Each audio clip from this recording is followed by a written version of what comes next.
on Middle East Democracy, Open Society Foundations, Al-Quds, the Freedom Initiative, Amnesty International USA, Democracy for the Arab World Now, and Human Rights Watch, and to thank our panelists and moderators who are joining from around the country and around the world to share their voices and stories. The G20 is an annual gathering of leaders from the world's largest economies to discuss international cooperation. This year's G20 will be hosted this weekend by the government of Saudi Arabia. We understand that Secretary of State Mike Pompeo is winging his way to Riyadh already. The opportunity to host the G20 is a mark of prestige for the convening country, a plum part to play in a premier diplomatic pageant. This year's summit has the declared theme of realizing opportunities of the 21st century for all. Now, in the last few years, we've become increasingly accustomed to a world in which leaders purvey untruths, facts are sidelined, and words are drained of meaning, in which conferences propounding lofty ideals deflect attention from harsh realities that contradict the glossy statecraft. Realizing opportunities of the 21st century for all is a distinctly cynical slogan for a meeting being convened by the Kingdom of Saudi Arabia. Saudi Arabia is a place where opportunities are meted out on the basis of bloodlines, gender, and political fealty. It is a place where opportunities to speak, publish, critique, report, advocate, and even make basic personal decisions are summarily denied, their exercise punished, or even met with violence. In the inaugural edition of our Freedom to Write Index, issued earlier this year, PEN America documented that Saudi Arabia had detained the second largest number of writers and public intellectuals in the world in 2019, with 38 people detained during the year and many others facing harassment and legal charges in retaliation for seizing the opportunity to express themselves. Where there's an assault on truth, truth needs to push back. We must not let rank hypocrisy go unnoticed or unchallenged. When our governments turn a blind eye to the dark side of a close partner, it falls to civil society, to all of us, to shine the light. It's our job to talk about the Saudi government that is, not the whitewashed one they're trying to persuade us exists. Today, you'll hear the voices of Saudi activists, human rights experts, and the family members of those imprisoned and persecuted, along with global allies and political leaders. We hope that today's event will be both a celebration of these voices and a call to action. We must stand by those who are genuinely working for opportunities in Saudi Arabia. We must not be distracted by self-serving accounts of reform or piecemeal progress. Human rights cannot be negotiated away nor overlooked, and the world's G20 leaders must remember this as they gather in the coming days. The event today will begin with a panel on free expression and human rights in Saudi Arabia, followed by remarks from global political leaders. A second panel featuring the voices of activism, and finally, a keynote speech to be given by Senator Chris Murphy. With that, I'm delighted to introduce Michelle Dunn, Director and Senior Fellow of the Middle East Program at the Carnegie Endowment for International Peace, who will moderate our first panel. Michelle, over to you. Thank you, Suzanne. Thank you to PEN America and the other sponsoring organizations for inviting me to moderate this panel. Good morning to our viewers in North America, and Masa el Khair to our viewers in the Middle East and Europe. So in this panel, we are going to discuss the free expression and human rights landscape in Saudi Arabia and the importance of highlighting the reality of the kingdom's record of human rights violations as they convene the G20. Our panelists will highlight the reality of human rights in Saudi Arabia at a critical moment when many of the world's leaders and much of the global public will have their eyes on Saudi Arabia. Joining me for this discussion are Safa Al-Ahmad, a Saudi American investigative journalist, documentary filmmaker, who recently also became the executive director of Al-Quds, a human rights advocacy organization led by Saudis and focusing on Saudi Arabia. Hala Ad-Dawsari, a Saudi activist and scholar who's participated in protests against the women's driving ban and done other important work to counter Saudi Arabia's restrictive male guardianship laws. And Adam Kugel, Deputy Director of the Middle East and North Africa Division at Human Rights Watch. I welcome all of you. I want to begin with a very quick sort of lightning round, just to go to each one of you for a minute or less. If you had to say right now, what are the most urgent problems relating to human rights and free expression, either in Saudi Arabia or related to Saudi Arabia, what would you list? And Safa, let me ask you first. I think the most urgent thing is to stop the war in Yemen. It is a direct reflection of the disrespect of the Saudi government to its own domestic human rights, but most horrifyingly, what ended up happening in Yemen itself. Thank you, Safa. Hala, what would you say? What do you consider to be the most important, one or two issues right now? Well, I agree with Safa that the war in Yemen has been the worst humanitarian crisis, but for the Saudi people, I think the most important thing is the release of thousands of prisoners from the activist fighters. I think that is key to meaningful reform and allowing them to resume their activities, because they represented the checkpoints against the atrocities of the regime. Thanks, Hala. Adam, what would you put on the table as the most urgent problems? I think the easy one here is the unrelenting crackdown on free expression, exercise of basic rights, which led to the detentions that Hala mentioned. I would also, as a corollary to that, mention the increasing surveillance of Saudi dissidents and activists, both in the country and outside the country, both through, rote means of following what they write on Twitter, but also through the purchase of advanced surveillance software that they then use to target people and unmask them on Twitter and all kinds of pretty devious things.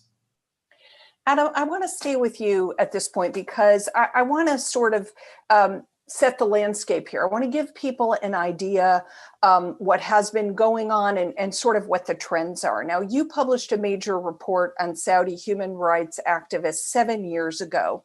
And I want you to tell me, how do you see the situation now, and what have the trends been related to human rights and freedom of expression in Saudi Arabia, particularly since Mohammed bin Salman became the crown prince? Interestingly, when we wrote that report 7 years ago, our goal was to highlight the repression of human rights activism in Saudi Arabia. At the time, we were noticing increasing restrictions on people's use of social media, increasing arrests, and we were concerned about the way things were going. And I just have to say, I think things got a lot worse than even we could have ever imagined at the time. When we wrote that report, you could still write marginally critical things on social media, on Twitter. You could tweet certain types of criticism against the state. And I have to say the real dividing line here was the elevation of Mohammed bin Salman to the role of crown prince and really de facto ruler of the country. After he became the ruler, we saw a real degradation, both in terms of basic rights, but also in terms of just rule of law. So under Mohammed bin Salman, after he reorganized immediately the security forces, created new agencies, ousted formerly independent agencies, and ensured the loyalty of everyone within the system, he immediately embarked on a mass arrest campaign, targeting human rights activists, clerics, intellectuals, others. I'm sure everyone on this call will remember the infamous Ritz-Carlton arrests in November of 2017, where he targeted business people and princes. He followed that up in May of 2018 with mass arrests of women's rights activists and others, and those arrests have continued. There is almost no public dissent within Saudi Arabia right now. Anyone who does it is likely to get arrested and sentenced to a very long jail term or held arbitrarily.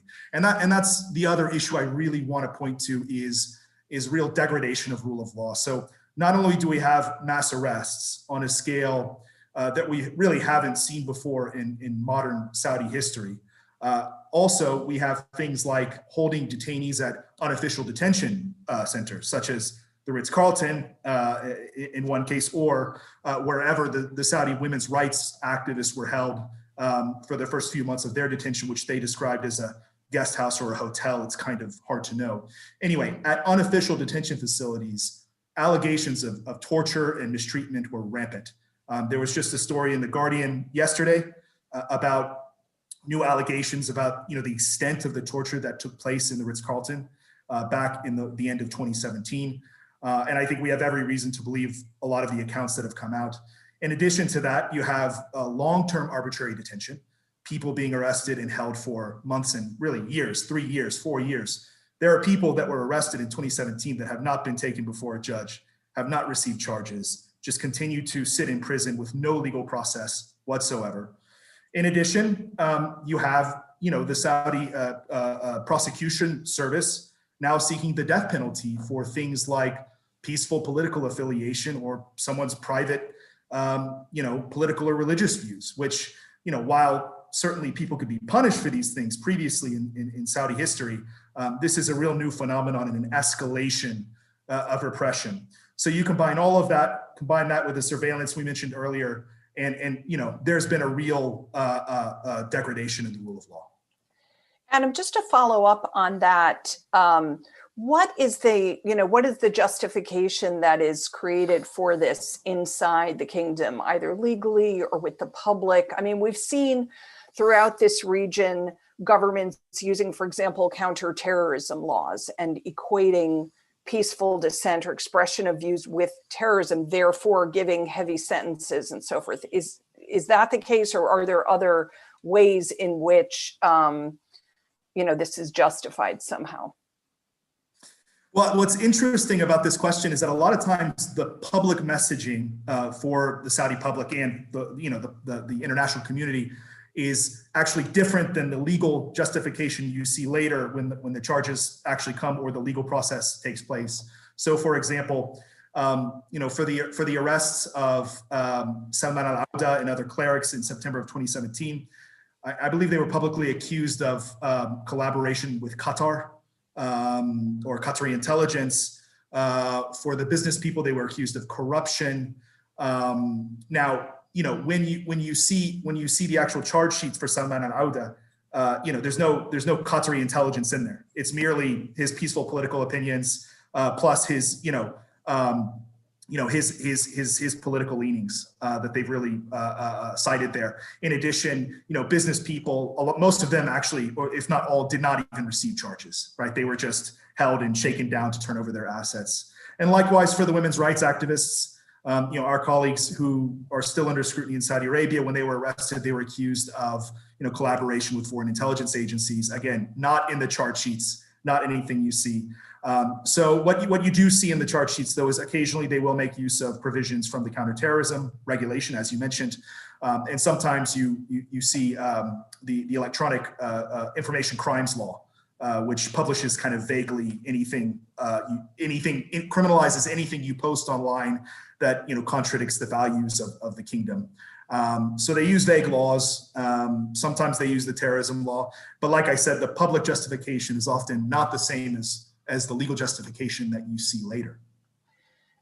Thank you, Adam. Safa, I'd like to turn to you, and I want to pursue this point. So Adam is talking about how, there's this grab bag of accusations and so forth, and some of which are used with the public, some of which are used in a legal setting or whatever. So as a working journalist who's done investigative journalism in Saudi Arabia and the region, how do you describe to Saudis, how can you get across to Saudis what's going on, as well as those outside the kingdom, what's going on inside there? What are the red lines, the issues that are particularly difficult to cover, and how are you able or not able to get across to people a clear picture of what's going on?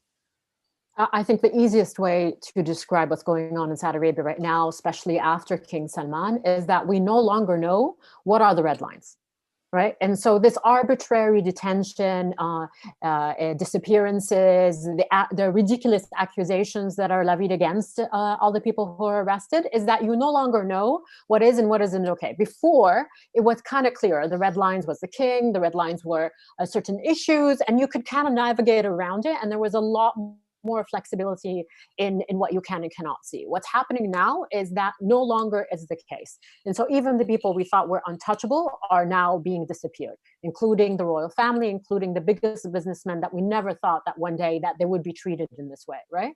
And so I think the issue, and one of which was the case during King Abdullah and obviously before, is that journalism is highly, highly curtailed inside Saudi Arabia. So we have so-called media institutions that are actually controlled directly by the government.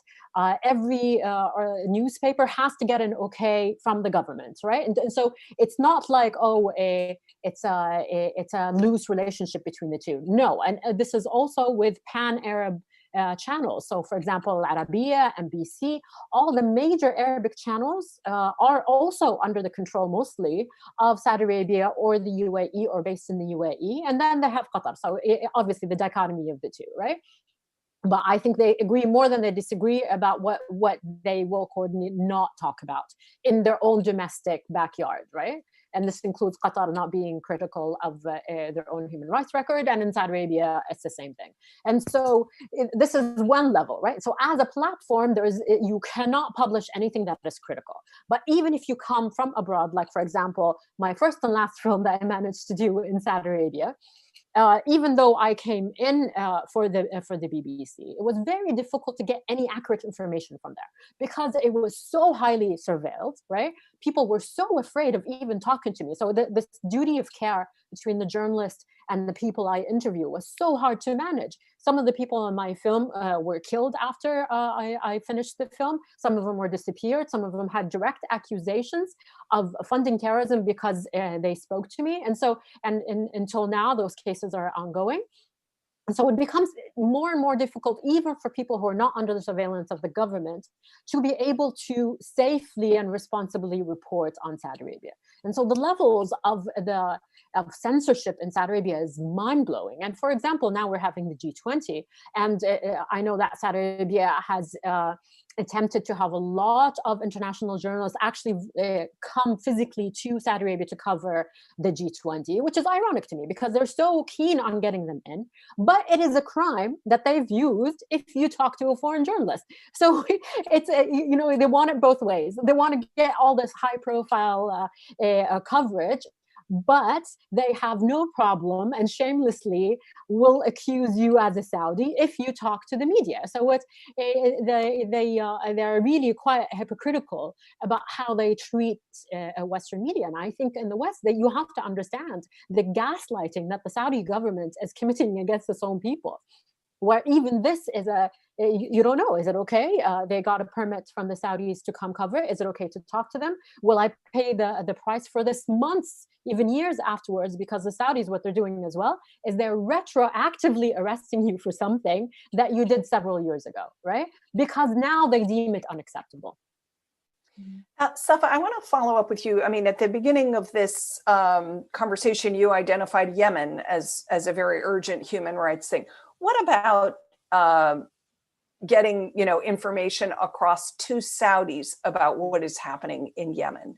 Yeah, is that possible in any way? Yeah. I mean, it is because of the internet now, but it's become such a polarized sectarian issue where the Saudis have justified the war by saying it's a proxy war between the Saudis and the Iranians, right? Embedded in that is the implicit and explicit, actually, use of sectarian language to justify that war. And so what's happening now that people are afraid to even voice an opinion on the war because it is illegal to do so. Several people have been arrested, and most notably, Nabil Rajab in Bahrain, the famous human rights activist who tweeted against the war, was arrested. And so the message is quite clear. You cannot be critical of anything that is related to the government policy or appear to or not support it enough. I mean, like we're mentioning Sheikh Salman al-Auda. One of his accusations is not praying enough for the leadership. What does that even mean? Right. And so it goes beyond your understanding of, okay, if I only say this, then I'll be protected and I won't be arrested. There's no such thing. There's no common sense anymore or logic to how the government is behaving at the moment. Now, despite these very draconian and unclear, obscure restrictions that you're mentioning, I think there still is a civil society, right? A Saudi civil society that tries to be active and tries to advocate for reform. Tell us, explain to us what that is and what are some of the more important efforts going on. I mean, let's be clear, it is illegal, right? And so, for example, many of the human rights organizations on the ground who tried to have an official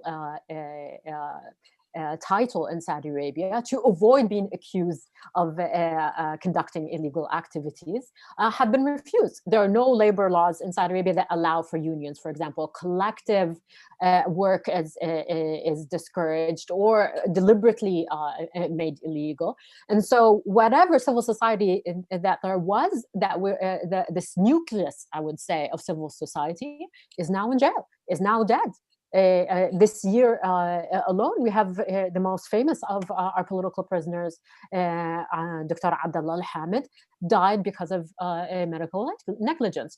And so it is quite a dire situation. As a country, we don't have a legacy of political parties. We don't have an ability to collectively organize in ways that even our neighborhood, that tiny island of Bahrain, is way ahead of us when it comes to these things. And so every time there is a little hope of an ability of a few groups of people to be able to start doing that, to start educating people about our political rights and the ability to coalesce and do something meaningful on the ground, they get arrested. Thank you, Safa, and thank you for your courage in your work. Hala, I want to turn to you now, and I'd like to ask you to comment, first of all, on this issue of civil society, Saudi civil society, and how it exists now and what's going on. Before we do that briefly, I want to mention to our participants that you are very welcome to submit questions in the Q&A function.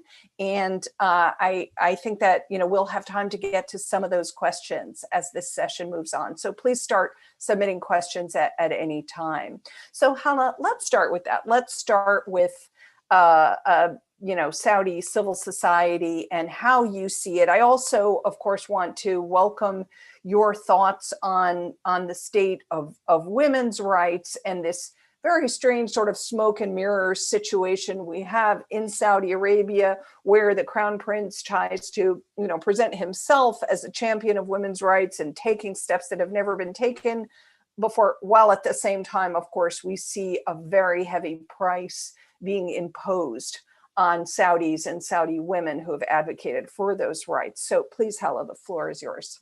Thank you, Michelle, but I do agree with what Adam and Safa mentioned, that within Saudi Arabia, the civil society has been repeatedly targeted, basically targeted at the butt, not necessarily after they try to mobilize or form any kinds of organized movements.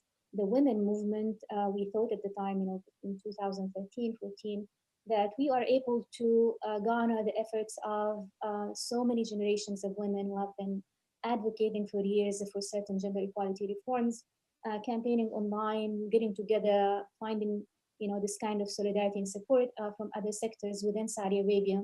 So this online presence had allowed us to trespass those kinds of governmental restrictions on physical establishment of shelters or associations or other means of support.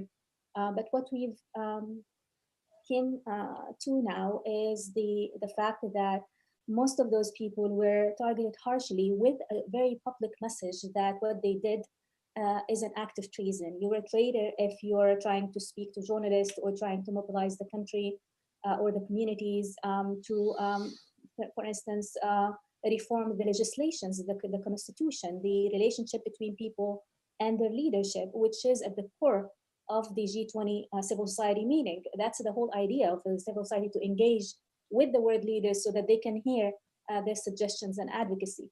That is something that you wouldn't find any active civil society from Saudi Arabia engaging in. And more so, of course, the world, 200 civil society, over 200 civil society across the globe has actually stopped attending the G20 this year. So what we've been seeing is this kind of a public messages that scared even those who were like distant supporters for the civil society actions inside Saudi Arabia from advocating for these things. As activists in diaspora, we've organized ourselves to extend this kind of, solidarity for those people, using the leverage of our positions in relatively democratic countries to raise those concerns through our writings and through our, initiatives. We've launched the People's Vision for Reform, which is a counter vision for Vision 2030 that is centered around 13 elements, including political participation, release of thousands of political prisoners, allowing for equal distribution of resources, reforming of the legal sector, as Adam has mentioned. This failed role of law, basically the establishment of the presidency of state security that overrides any kinds of legal references or overrides the authorities of other institutions inside Saudi Arabia, and actually using those institutions for their field work. So we feel like those kinds of 13 demands coming at the time when world leaders are meeting for the G20 somehow became very essential. There are over 20 activists, including Safa, Saudi activists in diaspora who have signed this vision. And we're trying to promote that to the inside, trying to tell people why we feel this very unprecedented line of repression has to stop. We've also launched a podcast called the Great Saudi Podcast, which is a podcast that is centered around the voices of Saudi people in diaspora. We're bringing them as guests and hosts and speakers in which we discuss issues that the regime has actually created this kind of a huge propaganda and misinformation around. Things like the killing of Jamal, which Safa has done this season. Things as the rule of law and reform of the relationship with the Saudi monarchy, like a reform of the constitution to allow more political participation and more of the role of the people to express their needs. So Abdullah Al-Ouda, Dr. Abdullah Al-Ouda has done that. I've done a session on feminism. We've done 2 episodes. One of them aired today in Arabic, of course, all of the episodes. And with the participation of Arabic people in diaspora, all of them were Saudis who had to basically live abroad because of their writings or critical analysis of Saudi or activism. So we launched 2 episodes on the G20 just to bring those issues to the discussion on civil society and human rights inside Saudi Arabia. So we are trying to organize. There's also a political party established by a group of prominent Saudi intellectuals and political activists called the National Assembly Party. The National Assembly Party come at a time, it was launched at the same National Day for Saudi Arabia this year. The idea is to mobilize the people around a different political agenda, that really responds to their needs and aspiration, and that provides somehow a force so that the Saudi regime somehow is forced from within to recourse their action, to have a recourse of their action. So basically what we're trying to do is to leverage our positions outside as activists and scholars to come together and to create those kinds of initiatives to extend the work of the civil society that has been targeted and stifled inside Saudi Arabia. As for the women, of course, I'm sure all of us have been following the horrific acts of torture, the intimidation, actually even before their arrest, they were called by the royal court and they were asked not to engage in the public discussion on the decision to lift the driving ban. It was such a weird thing because they were the most, avid advocates for it, and they wanted basically to show their support for this, and nevertheless they were silent. So this kind of very aggressive move to eliminate their voices, and it's not only a move to alienate them, the types of political basically manipulation of the arrest, and the fact that they were held in detention facilities equipped with torture chambers. And the sexual, all kinds of horrific actions that are being reported to human rights defenders, the female human rights defenders. They monopolize the relationship even with their children. They were told that those who have, some of them who have children, they were told that the children were dead. So they have to collaborate so that they can attend the funeral. All kinds of horrific torture act that has been institutionalized, and we've heard that the same torture acts been conducted on the Red's detainees. And right now, as Safa mentioned, the people are very much like worried of voicing their support or trying to push back against those kinds of institutionalized repression, by the highest level of the state administration. Despite this fact, we see more and more people coming, and speaking out and actually walking to prison. Safa mentioned the death of one of the prominent founders of the Association for Civil and Political Rights in Saudi, Dr. Abdullah Al-Hamid, in his prison because of medical negligence.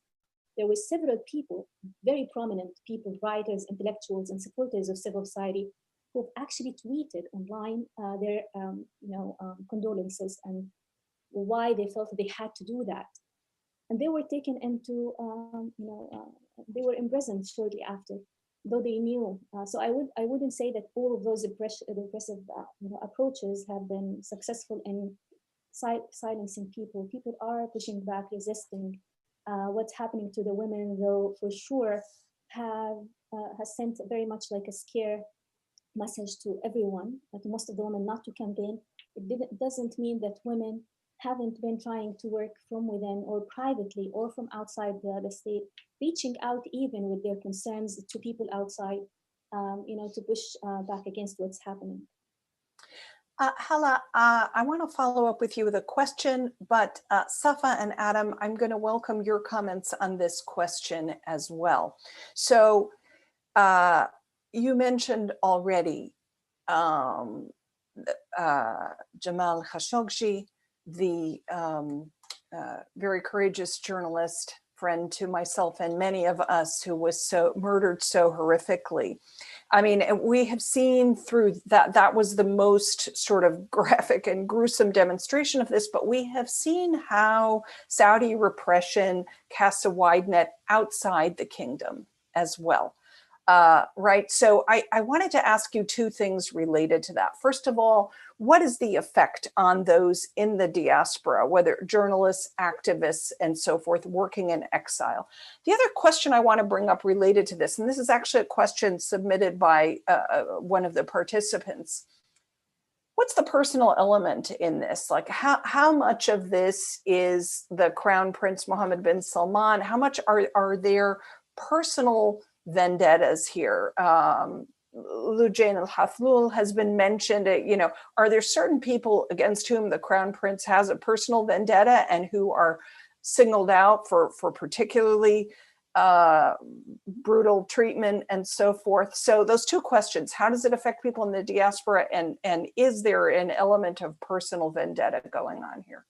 I'll answer the personal vendetta and of course the element on people, the effect on the people in the diaspora. But basically what I see, yes, there are personal vendetta. There are things which, the one thing that you can note about Mohammed bin Salman rise to power is, and of course his eagerness and aggressiveness in making decisions, of arrests or the misinformation. If you read the Arabic propaganda, directed by Saud al-Qahtani at the time Mohammed bin Salman came to power, the blacklist, the nationalism slogan, very much indicate this kind of insecurity, this kind of eagerness to refurbish his image as the new worthy leader that the world has to acknowledge and recognize. All kinds of campaigns inside Saudi Arabia for the youth, Miss Foundation, for instance, campaigns that targeted youth, in particular the big fanfare around the hosting celebrities, events and everything, is actually designed to showcase that side of Mohammed bin Salman, the open side, the reformer side, the side that relates to youth aspirations. And of course, people who would puncture this kind of image, people who would show that this image isn't sincere, like Lujain al-Hathlul, who might basically, or Jamal Khashoggi, who kept on writing aggressively on issues of decisions made in Yemen, for instance, decision made by Mohammed Salman to have to round the people at the Reds without the rule of law. All of these things would take away from his legitimacy, from his new image, branding that he's trying to create. The narrative he's trying to create, right? Mm-hmm. That is very much like a personal vendetta, and even we saw that in the report published by Baroness and Helena Kennedy recently. she published a report on the treatment of the women activists, in which she says that Khalid bin Salman, who's Mohammed bin Salman's brother, is actually boasted to one of the women in prison in a detention facility while she was beating, that he's ambassador in the US and he can do whatever he wants with her. Of course, she was threatened with rape and sexual assault and murder, of course. So you get to see this kind of, yes, there's a lot of personal element in there. The very much like a response of, there was a response by Khalid bin Bandar, who's the Saudi ambassador in the UK, who said that there's two lines of thinking within Saudi Arabia and the foreign ministry around the women activists. One of them is that these women should be released and ignored because the arrest doesn't worth the image, the image damage that is happening to Saudi Arabia. So he very much like, somehow admitted, though he retracted those kinds of statements later, but he kind of admitted that, yes, there is the person. And you get to see that in the publishing of the faces of the women with the word traitor during their arrest, even before their interrogation, starts, or before their, the sentence has been issued by the court. So all these kind is very much like personal. What's the effect on civil society? I haven't seen the Saudi civil society in diaspora more organized as I've seen it after Jamal Khashoggi. It just gave us this kind of, reality check.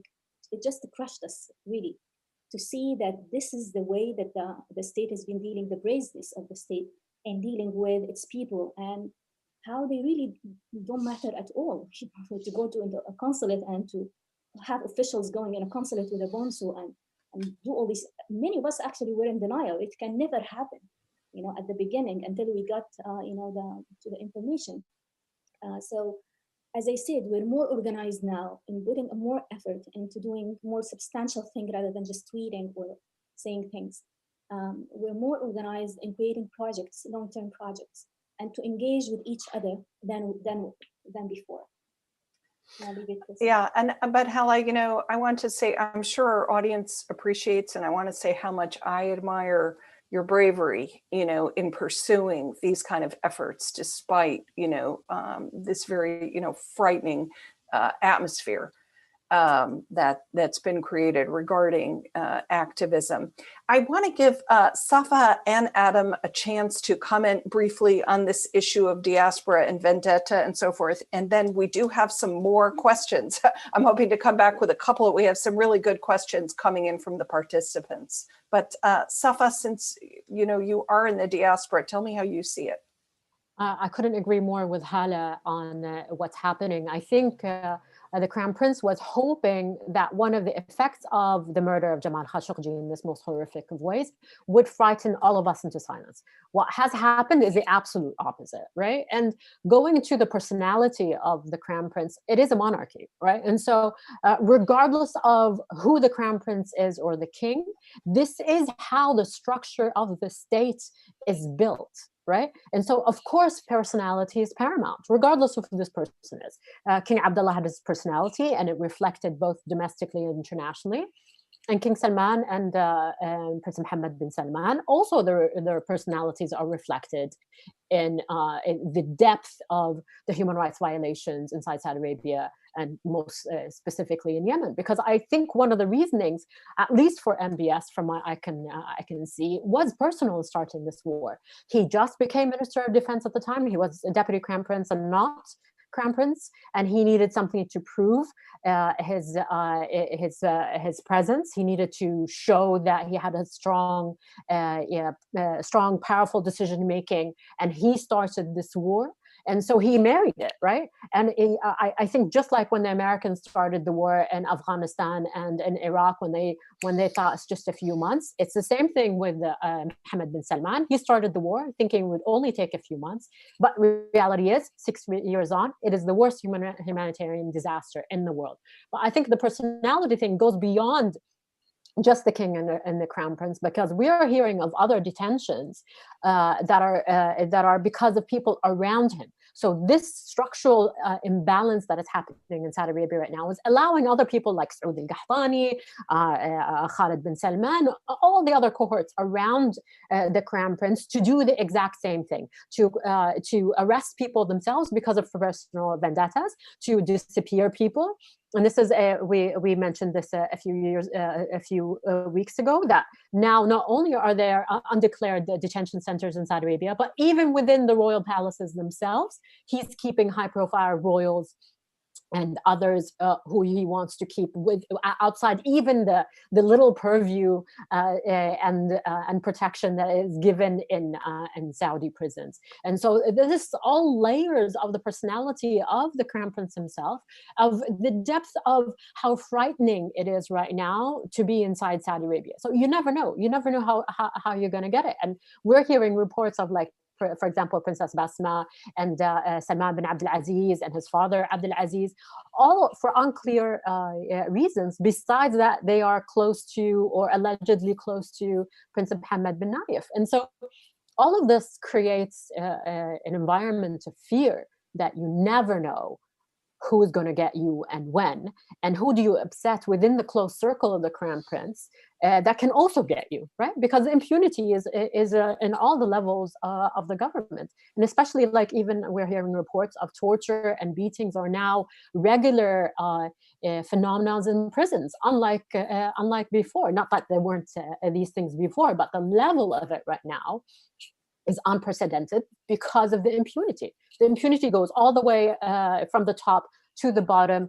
We're talking about, Hala was saying, the vendetta, the personal vendetta of having the woman, the pictures in front of pages of newspapers and calling them traitors. Yet to this day, not a single name of those who are accused of murdering Jamal Khashoggi. We don't know their names. We don't know what they look like. This is the hypocrisy of the state. Thank you, Safa. Adam, I want to turn to you, and if you want to comment on these issues, you're welcome to, but I have a couple of questions for you related to US policy towards Saudi Arabia. Some of these questions have been submitted by the participants. Your comments, I mean, what do you make? How do you explain President Trump's unwillingness, or I should say willingness, really, to protect Mohammed bin Salman from the consequences of his actions, including the murder of Jamal Khashoggi? What do you expect from the incoming Biden administration? They've already talked about a policy review on Saudi Arabia. What do you think will happen there? What, if anything, will change in US policies towards Saudi Arabia? And also, I'm curious about whether, we may very well see the actual succession playing out in Saudi Arabia during the first term of a Biden administration. Mohammed bin Salman coming to the throne. Whether a smooth or not smooth process, we'll see what will happen inside of Saudi Arabia at that time. But what kind of a challenge do you think that will be to a Biden administration to handle? Yeah, absolutely. I mean, first of all, I do want to address the first question around Saudi dissidents abroad. Just if only to say that the government of Mohammed bin Salman has made absolutely clear that people on the outside are not protected, and he will go after you. So I just want to recognize the courage and bravery of Hala and Safa and other Saudis on the outside who, despite that, continue to speak out. That's number one. Number two, in terms of the incoming Biden administration, the Trump phenomenon was really unique. I mean, it seemed that there was some sort of personal connection between him and Jared Kushner and MBS. And that they essentially, decided that, they wanted to greenlight MBS, which is one of the things that facilitated his rise to power. However, I don't think anybody could have predicted that, the Trump administration would just give them an absolute blank check to do whatever they wanted, including, murder a journalist at a consulate in Istanbul and essentially face no repercussions whatsoever. And the U.S. is continuing to, have a strong relationship with Saudi Arabia, sell them weapons. They did put some Magnitsky sanctions on some of the actors involved, but it looks like a lot of the main characters may have avoided scrutiny. In terms of Biden, I'm not sure. I mean, look, he has made critical comments of Saudi Arabia during the campaign. He has said that the U.S. is going to reevaluate its relationship with Saudi Arabia. I do take some, I am somewhat optimistic by some of the mea culpas that have come from some of the Obama administration's former foreign policy people around, regretting their support for the Yemen war and saying it was the wrong decision. And I'm hoping that that sort of mentality and ethos, is in fact what we have with Biden's foreign policy team as well. But it's early to say. I mean, we've had a lot of different presidents in the U.S. and most of them have been very supportive of Saudi Arabia. It's interesting to see where the relationship is going now, though, because what we've seen in Saudi Arabia is different in terms of the abuses, but also in terms of, the fact that MBS has centralized power and really sidelined and mistreated close U.S. allies like Mohammed bin Nayef. And there's no doubt that the U.S. intelligence agencies and the security state are very still upset about the way Mohammed bin Nayef has been treated. And frankly, he's detained and nobody's heard from him in months, and we don't even know if he's alive. There were serious concerns from his lawyers, actually, I should say, that MBS may try to kill him in detention if it looked like Biden was going to win, just so that there wasn't the possibility that the U.S. could try to bring Mohammed bin Nayef back at some point. I hope that's not true, but it's certainly a concern that's been articulated.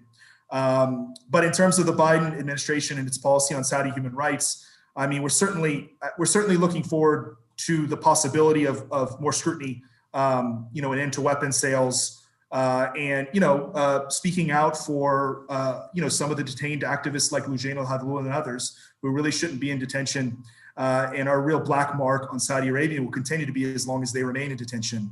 So I'll stop there. Thank you. We're just about out of time, but I do want to give Hala and Safa a last word. And one thing I'm curious about, a question that was submitted was, the narrative that's created on the outside is that most Saudi citizens don't care about these issues, and especially young people, that they're happy with the social reforms and so forth that Mohammed bin Salman has overseen, and they really don't care about giving up their freedom of expression.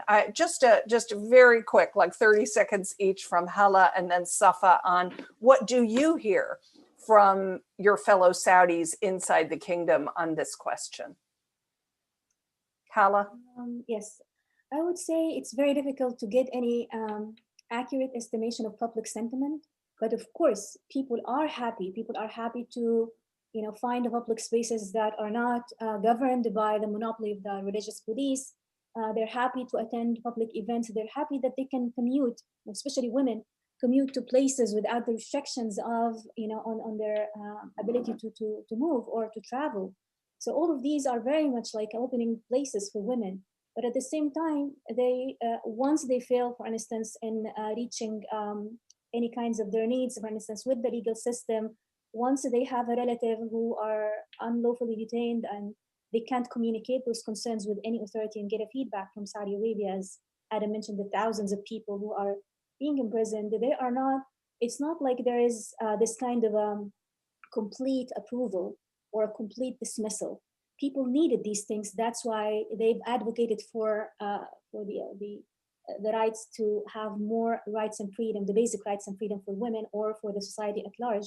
People have been traveling, but still people are still traveling outside if they get a chance to leave Saudi Arabia and to get those entertainment, events or entertainment options outside of Saudi. So it's very difficult to get a sentiment on public sentiment of what's happening. There is more of a serious concerns for people about the economy, about the work. And these are the things that is directly related to their lived reality, rather than the bigger issues of writing or intellectually brainstorm about issues of policies or issues of human rights. I would say, yes, because of the environment of fear that Safa mentioned, it's very difficult for people to really express how they feel about the new reality, the mix of repression and this kind of ease of restrictions. Thank you, Hala. Safa, how do you see it? I mean, quickly, entertainment is not democracy. Exactly. I mean, it's such a fallacy that the government thinks that reforms, any meaningful reforms, means concerts and have flying people over that are social influencers and whatever, and the sports washing. I think there is a limitation to that because we have not talked about the class warfare in Saudi Arabia right now, where most people can't even afford these kinds of entertainment, right? Unemployment in youth is up to 40%.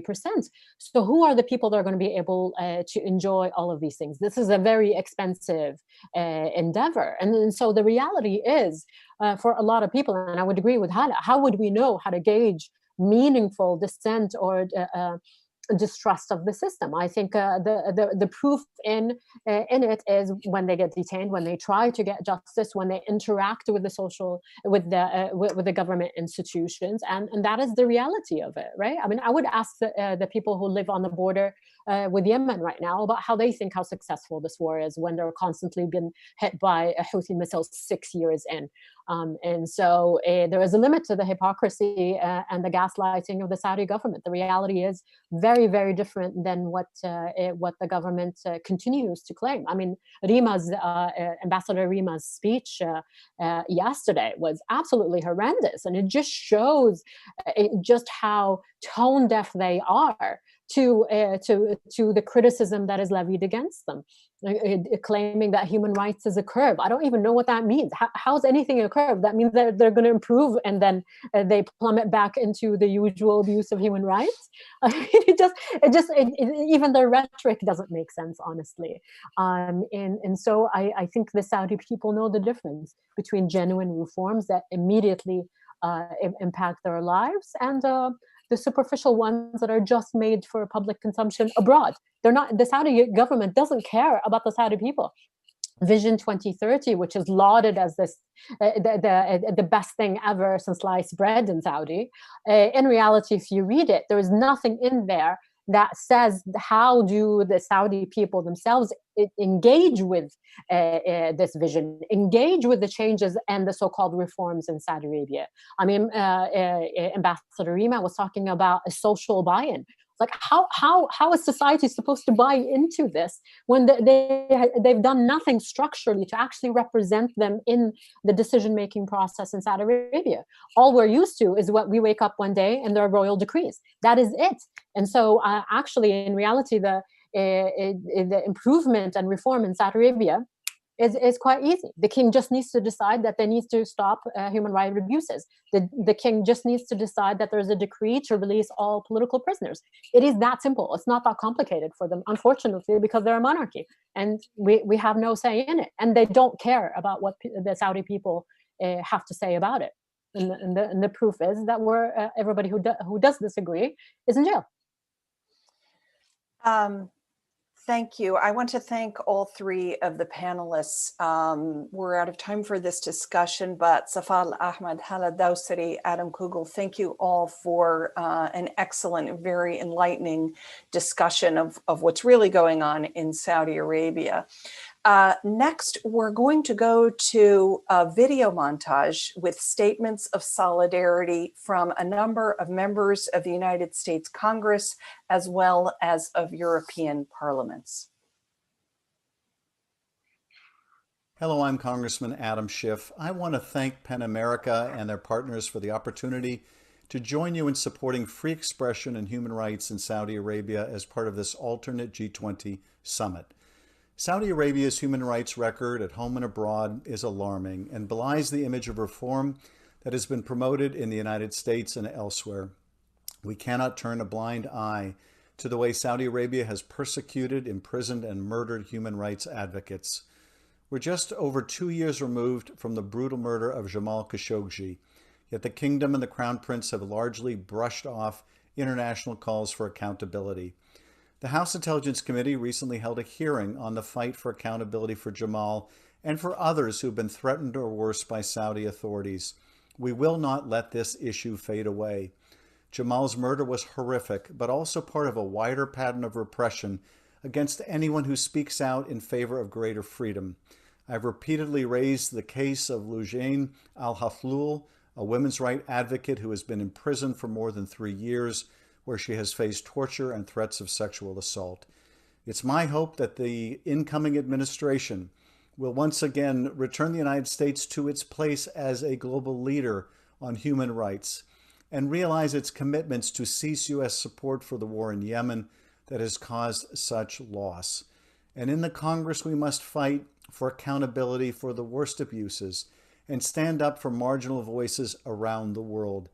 As President-elect Biden has stated, we must make sure America does not check its values at the door, and that work must begin now. Thanks again for this opportunity to share my thoughts, and I wish you a very successful summit. Thank you. Good afternoon, everyone. It is my genuine pleasure to be here with you all virtually today.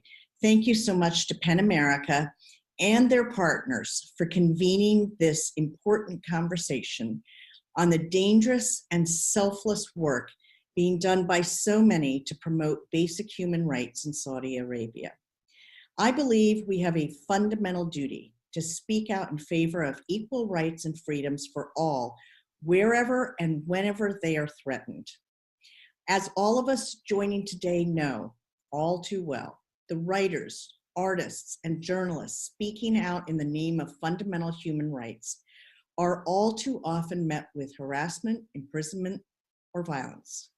In one of my first acts after being sworn in nearly 2 years ago, I served as an original co-sponsor of a bipartisan resolution condemning Saudi Arabia's detention and treatment of women's rights activists. We've seen so many peaceful advocates be unjustly detained without charges and subjected to horrific abuses in Saudi Arabia and elsewhere. And I have looked for every opportunity through my tenure in Congress to remind my colleagues that we must unequivocally stand on the side of human rights and take action to convince the Saudi government to relent. I am convinced that Congress has an opportunity and obligation to shed light on the stories of those fighting for their most basic rights around the globe, to bolster their efforts and actively work to expand these fundamental freedoms worldwide. So long as I have the privilege of serving in Congress, I will be determined to carry forward this mission. Thank you all again for hosting this critical summit. You will always have an ally in Congress in your fight for free expression and human rights in Saudi Arabia and around the world. Thank you. Thank you for inviting me to speak to you here today, and thank you for your continuing advocacy to protect the right to freedom of expression around the world. My name is Bob Menendez, and I am the senior senator from New Jersey and the ranking Democratic member of the Senate Foreign Relations Committee. Like you, I have become increasingly concerned by the ever-tightening clampdown on the rights of peaceful speech and dissent in Saudi Arabia and the push by its government, led by Crown Prince Mohammed bin Salman, to stifle free speech around the world whenever he deems it inconvenient. Like you, I watched in horror as Crown Prince bin Salman reached beyond Saudi territory to order the murder and dismemberment of Jamal Khashoggi, a journalist for the Washington Post and a permanent resident of the United States. I have also spoken out when Saudi authorities arrested peaceful activists like Loujain al-Hafal, a prominent women's rights activist who has been held without charges or trial for 10 months and whose health appears to be deteriorating amidst a hunger strike against her detention. America has long been a bulwark against authoritarianism and a defender of human rights. Our moral weight comes in large part from our ability to speak inconvenient truths, even to strategic partners like Saudi Arabia. Speaking out against human rights abuses in Saudi Arabia, like the detention of peaceful activists and the murder of journalists, is not a sign of weakness, but rather of global leadership, which I fear has been sorely lacking these last 4 years. We cannot sweep these injustices under the rug, and we certainly cannot give the appearance of rewarding countries that commit them by allowing those countries to host major global events like the G20. I will continue to speak out against these injustices, regardless of who occupies the White House, and I look forward to following your continued hard work in defense of free speech and expression in Saudi Arabia and around the world. The behaviour of Saudi Arabia with the murder of Jamal Khashoggi shocked the world, but it's behaviour that they've replicated at home and abroad, because as we see in Yemen, many are suffering at the hands of the Saudi regime, and what's perhaps less known is the repression that takes place within Saudi Arabia itself. There many suffer repression because of their gender, because of their sexuality, because of their support for democracy and for human rights. Many sadly suffer not just the repression, but some even suffer imprisonment and execution. That's why as we come towards the G20, it's important that people should realise the true nature of the Saudi Arabian regime. It's not just what they've done to Jamal Khashoggi.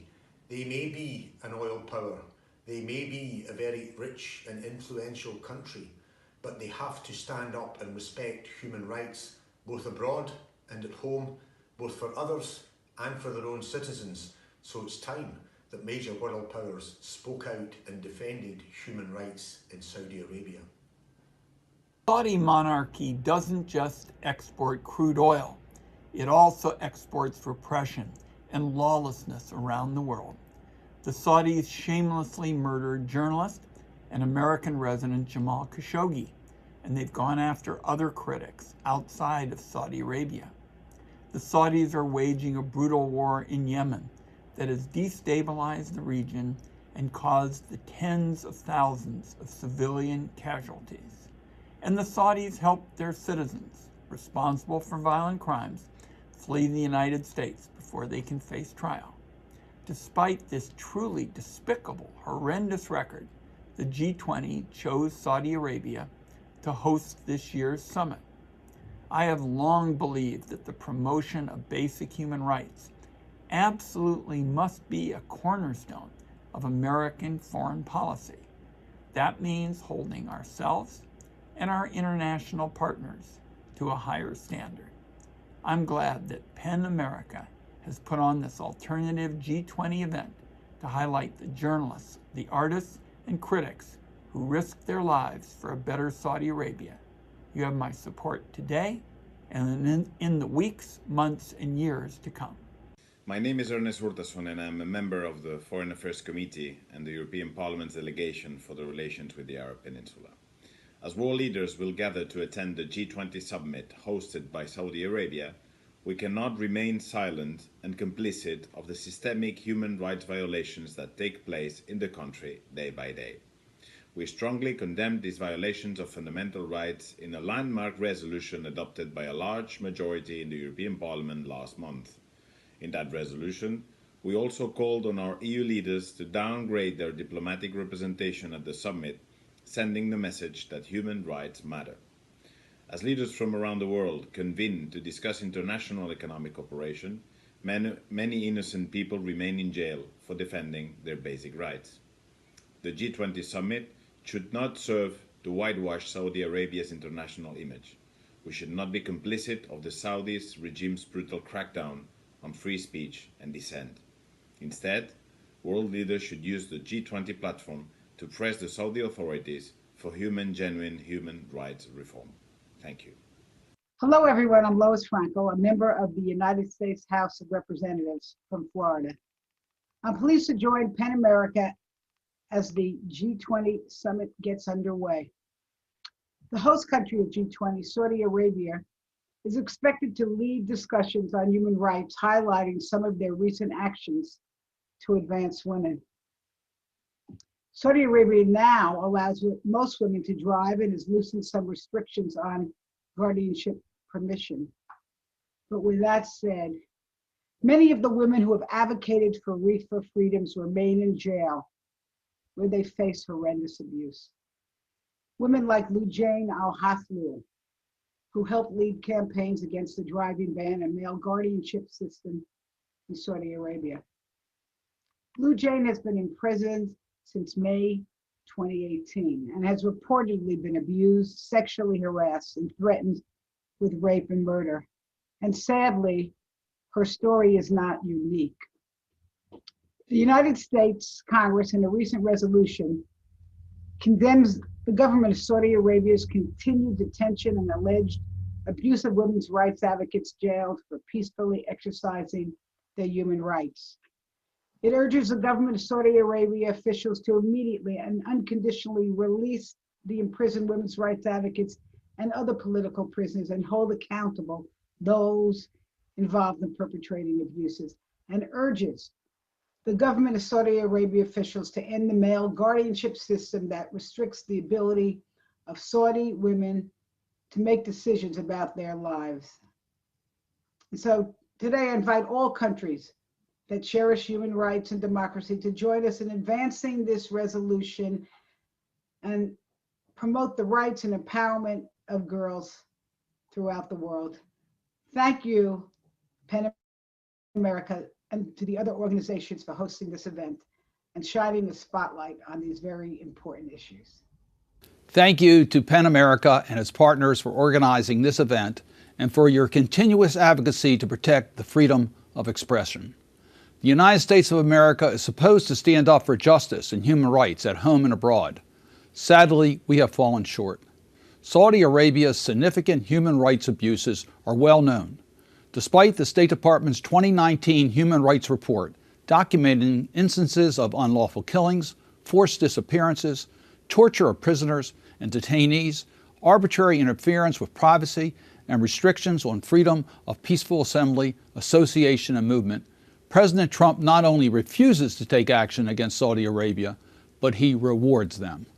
America's national security is harmed, not helped, when strongmen believe they can get away with heinous actions such as killing of journalist Jamal Khashoggi. For the United States President to knowingly come to the defense of an individual who it appears ordered the murder of a political critic is something I thought the world would never witness. To this date, however, justice for this crime remains elusive. The Global Magnitsky Act, which I authored with the late Senator John McCain, to combat human rights violations like this one, requires the United States administration to declassify its findings regarding who was responsible for Mr. Khashoggi's death and to impose additional sanctions on the culpable parties. President Trump has refused to do so. January 20th presents an opportunity to do the right thing and restore America's standing. I am confident President-elect Biden will hold Saudi Arabia accountable. Saudi Arabia is a strong ally in a number of important areas, but that should only strengthen their understanding of America's commitment to the rule of law and freedom of speech. Thank you again for everything you do to protect the freedom of expression. Thank you for holding Saudi Arabia accountable. Thank you for holding other governments accountable. And thank you for holding the President and Congress accountable so that America can once again be a beacon of justice and a defender of human rights. A large majority of the MEPs urged Charles Michel and Ursula von der Leyen to reconsider the EU's participation to the G20 summit in Saudi Arabia. This would be an opportunity for the European Union to show coherence with its value and not to legitimize the impunity of the crimes committed in Saudi Arabia. There are numerous. I mentioned the flogging of the dissident Haif Badawi, the imprisoned and a teenage and death sentence for Ali Mohammed Bakir al-Nimr, the prosecution of human rights and in particular women's rights, activists in particular Lujan al-Hatul, still in jail and now doing a hunger strike for 3 weeks and we don't have news from her. The murder unpunished of the journalist Jamal Khashoggi and the parody of justice for this case. Humanitarian violations in Yemen, poor working conditions for migrant workers, and also the case of the Prince Salman bin Abdulaziz bin Salman and the Princess Besma in jail, arbitrarily detained. For those reasons, moreover, we 66 MEPs sent a letter to Charles Michel and Ursula von der Leyen to asking twice the downgrading of the EU delegation to the G20 summit. And up to now, we don't have answers. It's still time to put pressure on them. Hi, I'm Jerry Conley, the congressman from the 11th District of Virginia, and Jamal Khashoggi was my constituent. On November 21st, the G20 Leaders Summit will take place in Saudi Arabia against the backdrop of that government's continued attacks on human rights and freedom of expression. Reports of egregious human rights violations in the Kingdom of Saudi Arabia continue to grow.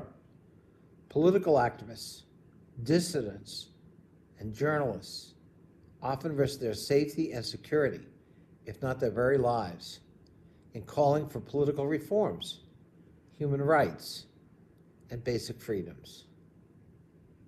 2 years ago, Saudi operatives, reportedly acting at the direction of the Crown Prince himself, Saudi Crown Prince Mohammed bin Salman, murdered and dismembered a Saudi journalist and an American resident, my constituent, Jamal Khashoggi.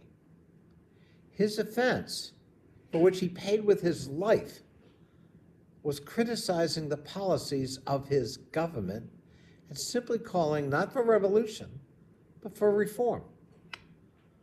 Salah al-Haidar, the son of a prominent human rights activist, is a U.S. citizen and also my constituent. He remains unjustly detained in Saudi Arabia, a victim of the Saudis' brutal crackdown on any dissent. According to PEN, America's Freedom to Write Index, Saudi Arabia held the second largest number of writers and intellectuals in incarceration globally during 2019, a staggering 38 individuals. This is second only to the People's Republic of China. That's why I offer my support to PEN and America's alternate G20 summit and extend my best wishes for a successful meeting. Please keep up the fight and the wonderful work you all do. Thank you. Hello, I'm Congresswoman Suzanne Bonamici. I'm honored to represent Northwest Oregon's 1st District, and I'm also proud to be a member of the Tom Lantos Human Rights Commission. As part of the Commission's Defending Freedom project, I've been advocating for the release of imprisoned Saudi women's rights activist Loujain al-Hathloul. Loujain embodies the peaceful struggle for women's equal rights in Saudi Arabia and is one of the most outspoken human rights defenders in the country. She's well known for campaigning against the driving ban for women and the campaign to end the male guardianship system. But more than 2 years ago, in May of 2018, Saudi officials arrested Loujain, along with 11 other women's rights activists. During the first few months of her detention, Loujain had no access to her family or lawyer and was held without charges, all while being tortured and threatened with rape and murder. It's unconscionable that Loujain is still being held in prison, and she's currently engaging in a hunger strike because she has been denied any regular contact with her family. Loujain and the other courageous women paved the way for crucial social reforms enacted in the past few years, but they face grave consequences for challenging the Saudi regime's oppressive abuse of human rights. These fearless individuals need us to stand with them and to advocate for them when they are silenced. As we near the beginning of a new Congress and a new administration in the United States, we must reassert our commitment to free expression and the advancement of women in Saudi Arabia. To maintain our international leadership, the United States has a moral obligation to uphold democratic principles and to defend the right of Loujain and others to speak out without fear of violence or political reprisal. We will continue calling on the Saudi government to free Loujain and to lift the threat of continued persecution to her and the others.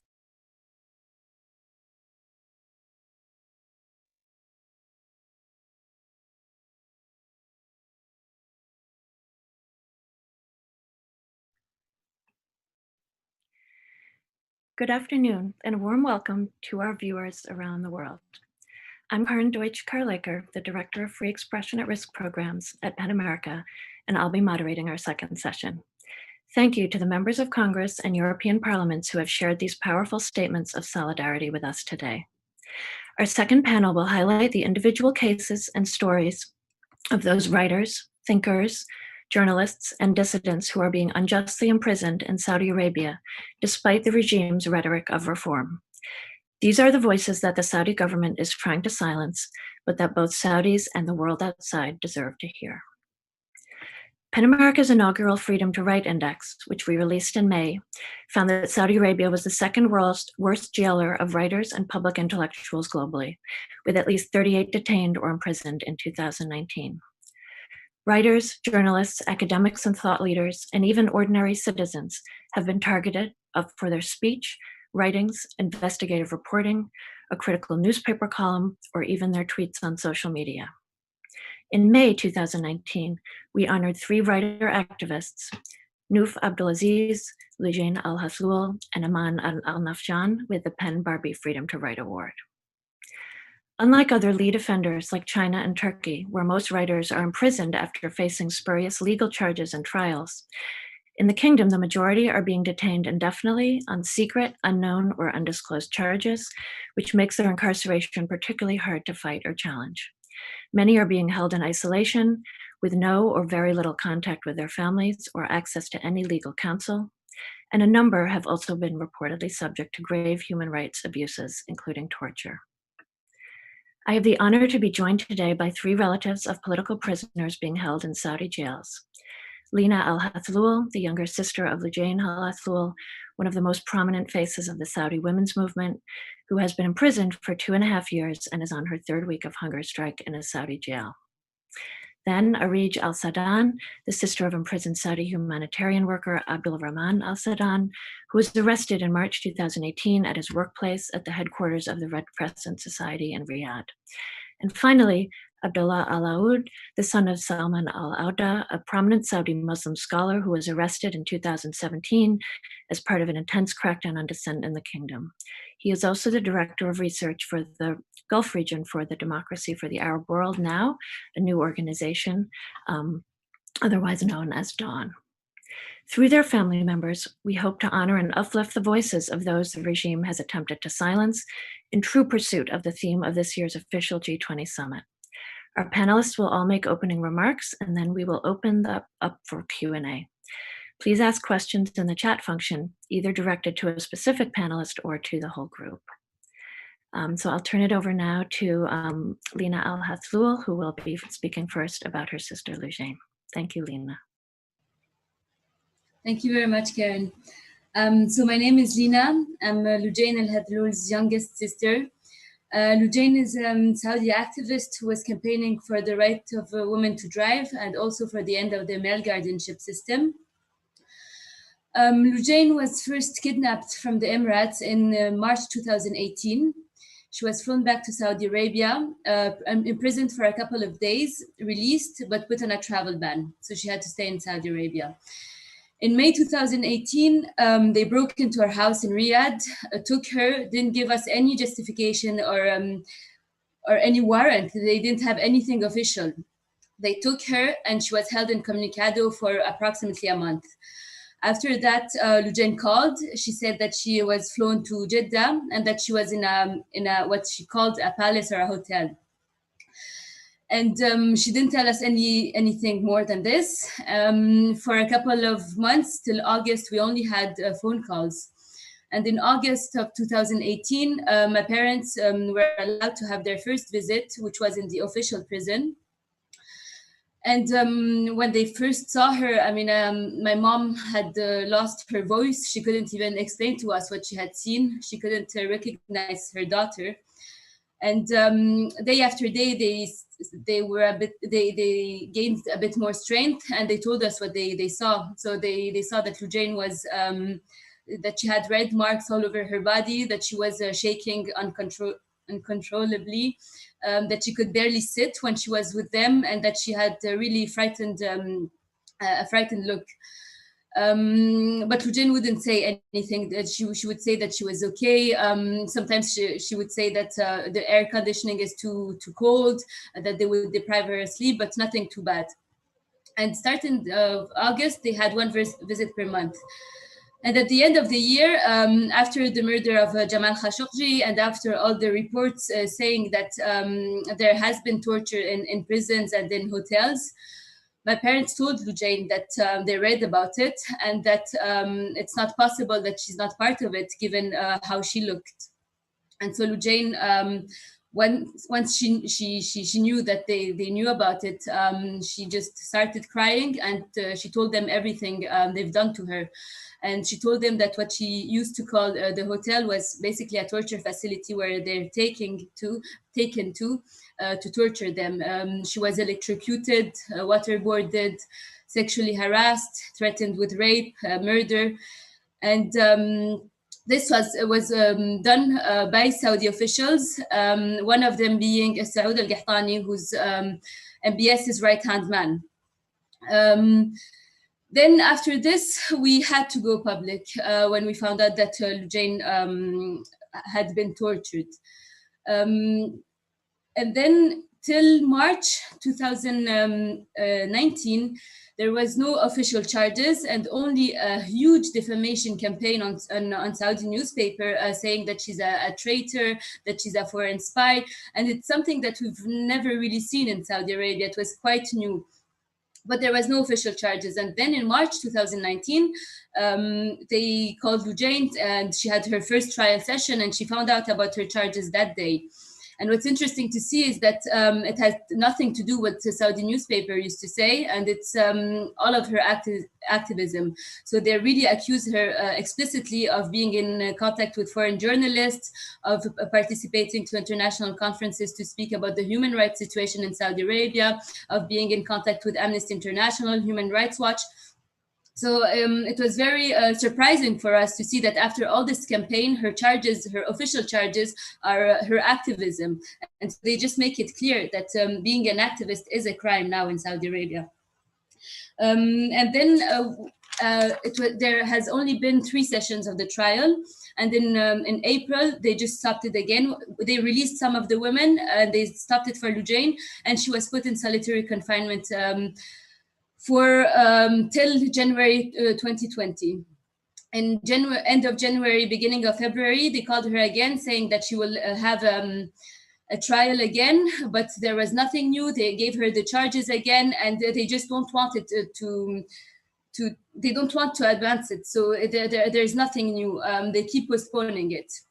And then in March of this year, they cut all of our contacts with Lujain. She wasn't allowed to have any visits or calls for 4 months. End of August, my parents got a call from the prison saying that they have a visit on the 31st of August, which was a bit surprising because usually it's Lujain who calls and she tells them when the next visit is. But this time it was the prison calling. And so they went and saw her on the 31st of August, and they were shocked again because she was extremely skinny, very weak and tired.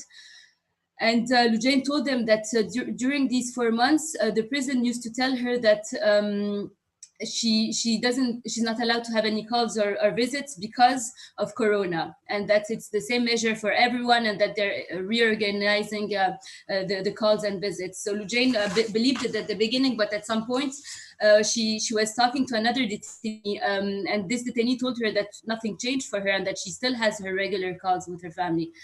So Lujain was really angry about it, that they're lying to her, that they're trying to punish her and punish the family. So she went on a hunger strike for 6 days. The prison officials tried to force her to eat. They brought in doctors. They really tried to force her, but she didn't.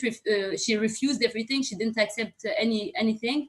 And she told them that as long as she cannot hear my parents' voice, our parents' voice, she won't eat. Which they accepted, and that was the visit of the 31st of August. And then again, they cut all contacts for 2 months, and the last visit was on the 26th of October. And on that visit, during these 2 years and a half, Lujain, even though she went through torture, solitary confinement, abuse, everything, she was still very psychologically stable and strong. But on that last visit, my parents really saw a different Lujain that she was very weakened and hopeless. She told them that she doesn't see the end of the tunnel and that she doesn't even want to survive it anymore. And so she told them that as long as they don't allow her to have regular calls with them, with our parents, she doesn't want to survive it anymore, and she'll just stop eating. And since that day, we don't have any news of her. We don't have any news at all of Lujain. We call on a regular basis all Saudi institutions that could be of help, so state security, the Human Rights Commission, even the prison. And they just ignore it. And what's very worrying is that the Saudi Human Rights Commission, which is supposed to help us, we started a campaign on Twitter online, and they just block people who ask about Lujain. So there's really something going on. They don't even want people to ask about her. And so we don't have any news of Lujain. I'll just conclude with saying that our silence could have killed Lujain. She could have died if we've had stayed silent. It's only because we spoke about it. It's only because we raised awareness that they allowed her to have regular calls and visits during these 2 years and a half. Arij, maybe we'll talk about it also. It's after all the pressure we put on the authorities that she could at least be sure that her brother is alive. So I just want to say that we should not underestimate the power we have with our voices, and that even one word, even asking about political prisoners of conscience, saying their names, making sure they're not forgotten, really is something that could save them.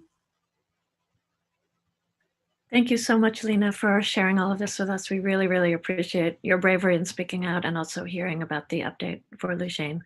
Next, we'll turn it over to Arij Al-Sadan to hear about the situation with her brother, who's also imprisoned in Saudi Arabia. Thank you, Arij. Thank you, Karen. And thank you, PEN America, for giving us this opportunity to share our stories. I'm Arij Al-Sadan. I'm the sister of humanitarian aid worker Abdurrahman Al-Sadan.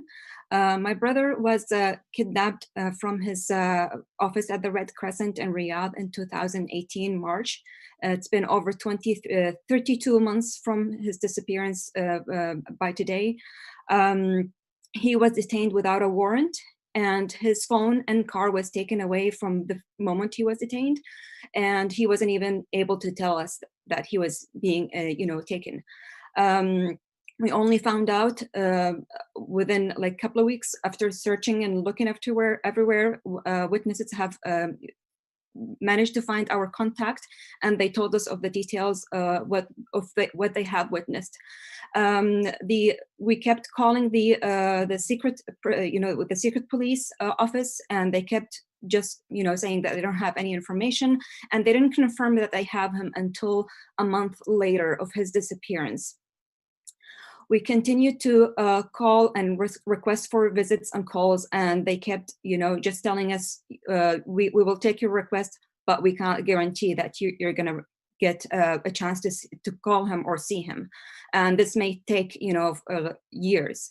And we tried to find out what was his charge, and they would not tell us anything. All they would say that he is still under investigation. Where is he? We don't know where he is. They wouldn't tell us where he was.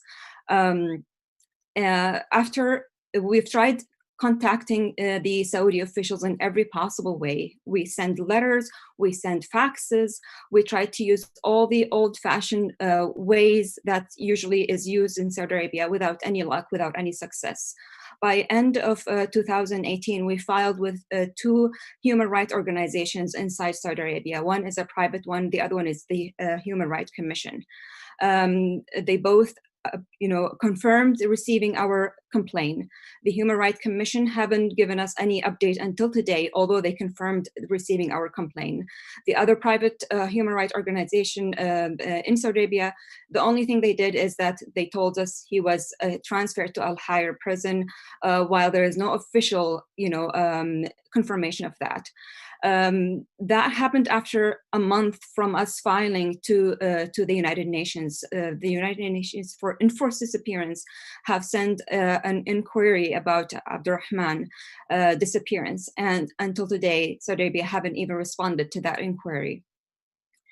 During his disappearance, the first few months, I received some shocking news from witnesses who saw him in Al-Dahban prison in Jeddah, where he was severely tortured. After hearing that, I really panicked and I started calling different human rights organizations, since we're not hearing any response from the Saudi officials or the Saudi secret police. I kept calling different human rights organizations. I started to inquire of how I can, find help to reach my brother to make sure that he's okay. According to the witness, he was saying he might die from torture.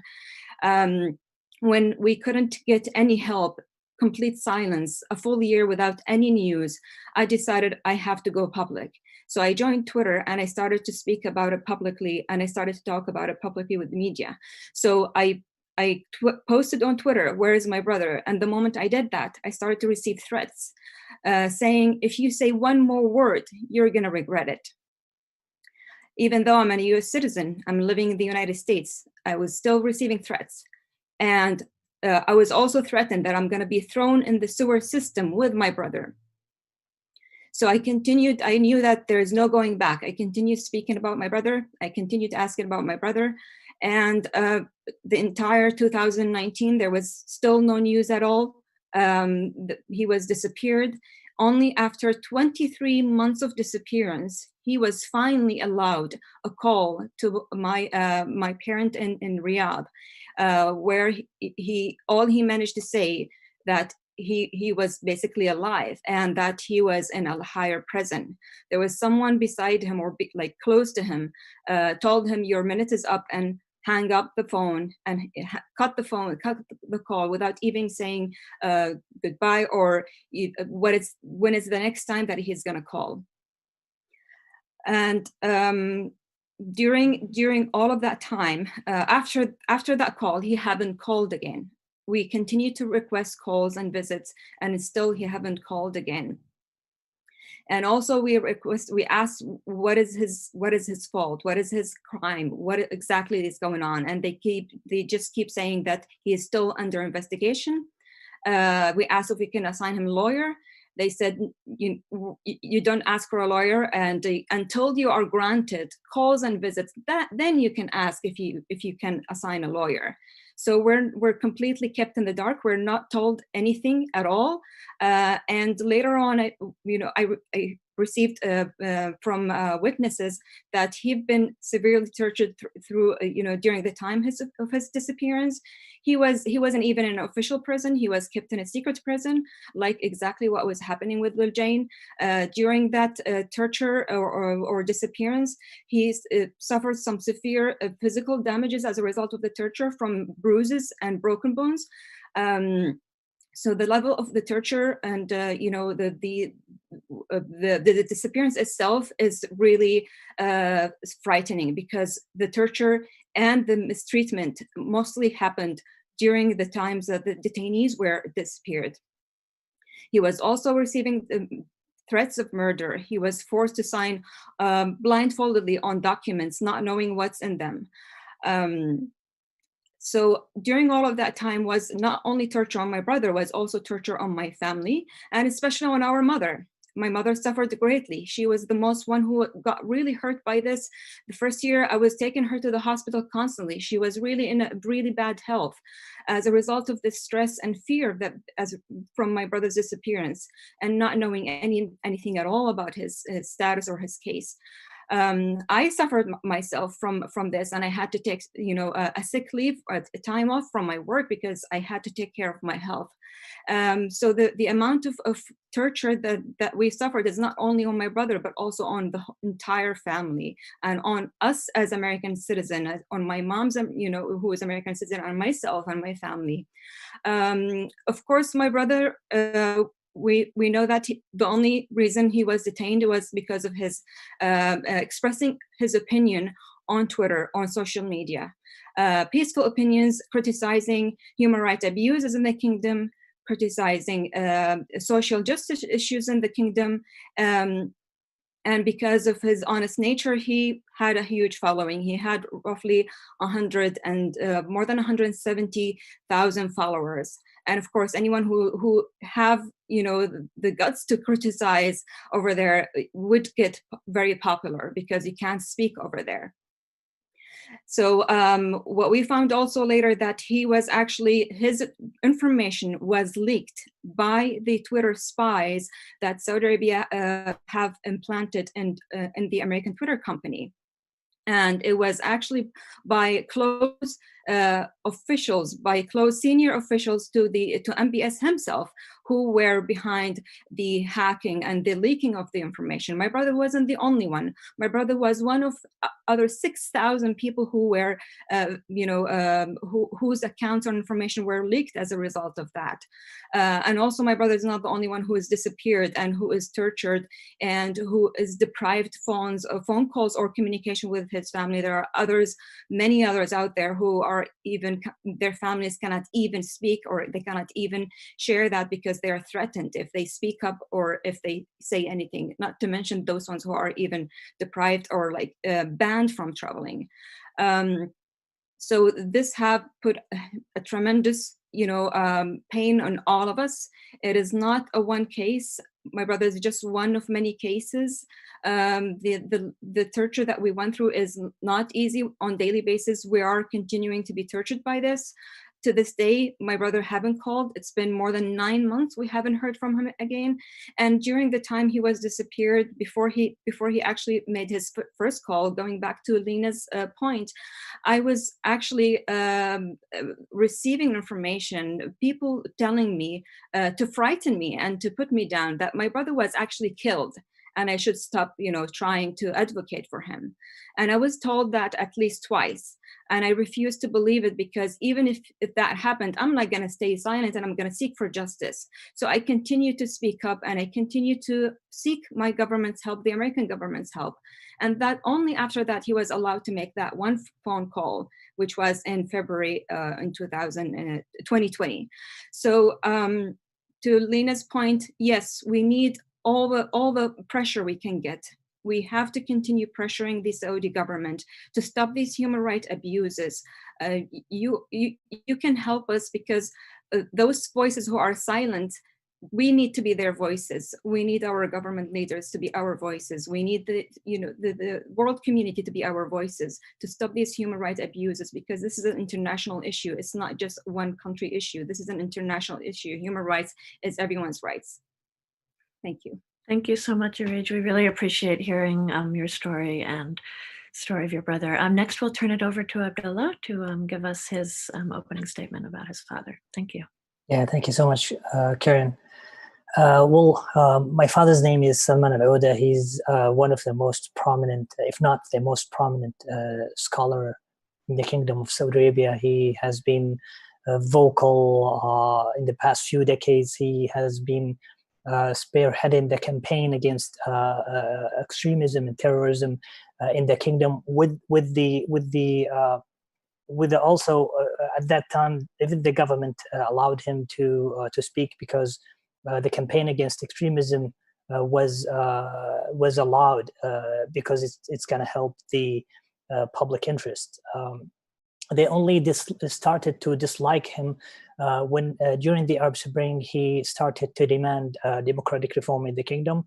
He presented a very popular petition called toward a state of rights and institutions, نحو دولة الحقوق والمؤسسات in Arabic. which was signed by more than 18,000 Saudi citizens. It was an unprecedented number. A lot of people were on board with that petition. A lot of people liked it and supported it to the degree that even some of the royal family at that time even kind of agreed to the idea of the need to transform into some kind of democratic system in order to prevent revolutions that were sweeping the Arab world at that time. But because of all the uprisings in the Arab world and all the movements and mobilization, they did not attack him at that time. They did not imprison him, but they still feared him as one of the most popular figures also on the social media. He has a lot, like more than 30 million people on Facebook, 15 million people on Twitter. He has a lot of following everywhere, and therefore they kind of feared him and feared his influence. But when MBS came to power, when he started cracking down on dissent, my father was one of the first few people whom they targeted. And when the Qatar-Saudi crisis started in June or July 2017, my father called for reconciliation between the two leaders, and he tweeted, may Allah harmonize between the two leaders for the best interest of their peoples. And just a few hours after that tweet, he was arrested. He was harmed. They cut him from the outside world. They put him in a solitary confinement for a few months. They pressured him until he was hospitalized, and we knew about the hospitalization. And it was the first time that he called after he was hospitalized. We knew later after the visits that he was blindfolded all the time. He was, shackles were put in his feet for a very long time. He was not allowed to sleep. He was deprived from sleep or even medications for a very long time. And we also know until the fact that until today he is still in the solitary confinement for more than 3 years and 2 months, I guess. More than 3 years for sure. And the idea is that they still keep pressuring him while he's still in jail. He's still in the solitary confinement after all that, after all these incidents. And in September 2018, just 3 weeks before the killing of Khashoggi, they wanted to kill my father, but judicially this time, not extrajudicially like what they have done to Khashoggi. They sought the death penalty against him in a secret trial that nobody was allowed to attend. The international observers were not allowed to attend. The diplomats were not allowed to attend, and even the press. So they sought the death penalty against him on 37 bogus charges, including disturbing the peace, calling for a constitutional monarchy, like if this is a crime, and having books that are not banned in the kingdom, and very general. And one of the crimes, one of the charges against him is being cynical over the achievements of the government, or being sarcastic over the government's achievements. Meanwhile, you are criticizing the government achievements on Twitter and making fun of them, and this is, just imagine a crime according to the Saudi law.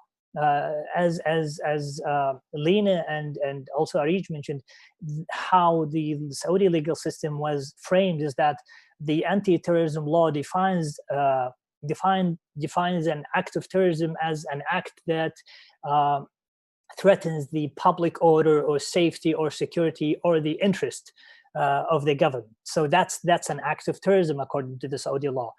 Also, the anti-cybercrime law defines a crime anything that that questions the value or the order of the government, anything that question the interest of the Saudi government. So this is the Saudi law. This is the Saudi government, and that's why they try. My father and so many other people in the specialized criminal court, a court that is specialized in national security and terrorism, because they defined all these acts as an act of terrorism. And you can just imagine having this event by itself can easily be defined as an act of terrorism according to the Saudi law. So we are committing a terrorism while we are speaking right now. That's why they are cracking down in dissent since MBS came to power in July 2017, and that's why they started cracking down on my father, on economists, on even poets. They cracked down on journalists and killed Khashoggi, arrested Lujain, electrocuted her, sexually harassed her, and arrested Abdurrahman al-Sadhan, arrested so many others, Nouf Abdelaziz, and so many others. The idea is that they did not exclude anybody. If the Saudi government was equal in any sense, they were equal in the sense that they cracked down equally in every segment of the Saudi society, including the royal family itself. And as you know, just last March, they arrested Mohammed bin Naif and Ahmed bin Abdelaziz, and they put them either in a private villa or in prison. So the idea here is that that's what you get when you lack the rule of law, when you lack due process, when you lack any kind of legal proceeding. And that's the Saudi Arabia that we are witnessing right now. Thank you very much, Abdullah. We really appreciate hearing your story as well and hearing about your father. As we've seen, we've heard the stories of three very different people who are paying a high price for their words and expression in the kingdom. Now we'll open it up for a little question and answer session for about 15 to 20 minutes. I'll start with a question to the panelists, and then we'll also be taking questions from participants. Please enter any questions in the Q&A function, and we will get them to the panelists as well. So first, I wanted to ask everyone on the panel, as we've seen and we heard about in the previous session as well, we know the Saudi authorities are very keen to control the narrative and to paint anyone who expresses alternative views in a very negative light, for example, as being anti-national or a traitor. I wanted to ask you all to just talk very briefly about how your detained family member has been portrayed and what you want the world really to know about what kind of person they are and why they were really being targeted. Anything you haven't sort of touched on already would be great. Lena, do you want to go first? Yes. So yes, since MBS came to power, there is no place for civil society to express themselves. Anyone could get arrested. But I think that these big defamation campaigns are mostly, maybe Abdullah or Harid can correct me if I'm wrong, mostly for people who have been, who had a popular, so people liked them and they were followed. So we see it with my sister, for example. She was really, that it was a huge defamation campaign. They said that she's a traitor, that she's a foreign agent. And what's interesting to see is that, pressure works, because MBS himself was also part of this narrative. He said in an interview after she got arrested in 2018, he said explicitly that he has evidence of her being a traitor and a foreign spy. And he said that he has videos that he could show after the interview. With all the pressure that we've been doing, and the people also, helping us with this. After a year, when he's asked exactly the same question about my sister, he doesn't say this anymore. He changed his narrative, and instead of saying that she's a spy, he says that it's not up to him to judge the case, and it's up to the public prosecutor to judge it.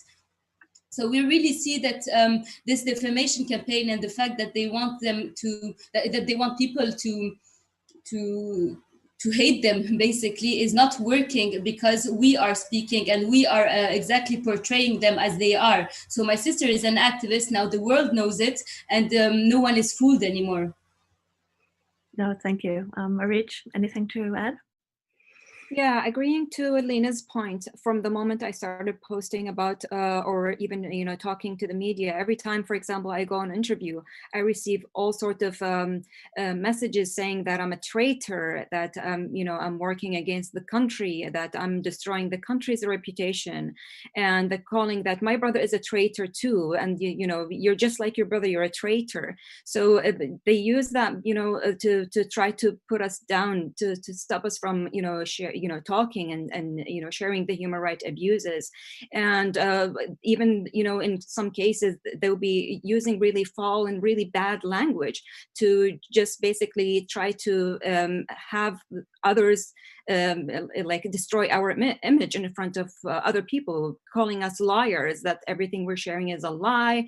And to the point that individual people will be responding saying that Abdul is not disappeared, that Abdul is not deprived from phone calls or family visits. How dare them, because we are the family. How come they speak on our behalf to tell the world what is happening, while we are actually the families of the victims? We're the ones who are suffering.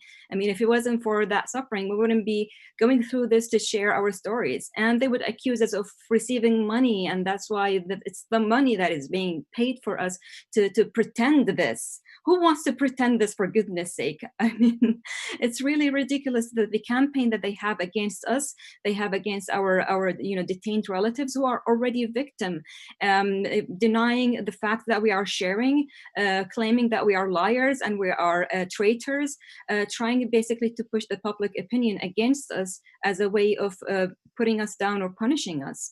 So this is basically their strategy to silence people, and it's working, of course, inside the kingdom, and it's probably working with a lot of people, because people are just afraid to talk. And if you dare to talk, then you are taking a huge risk. On daily basis, we are risking our lives by speaking up, because we never know when those threats can be gone to the next level.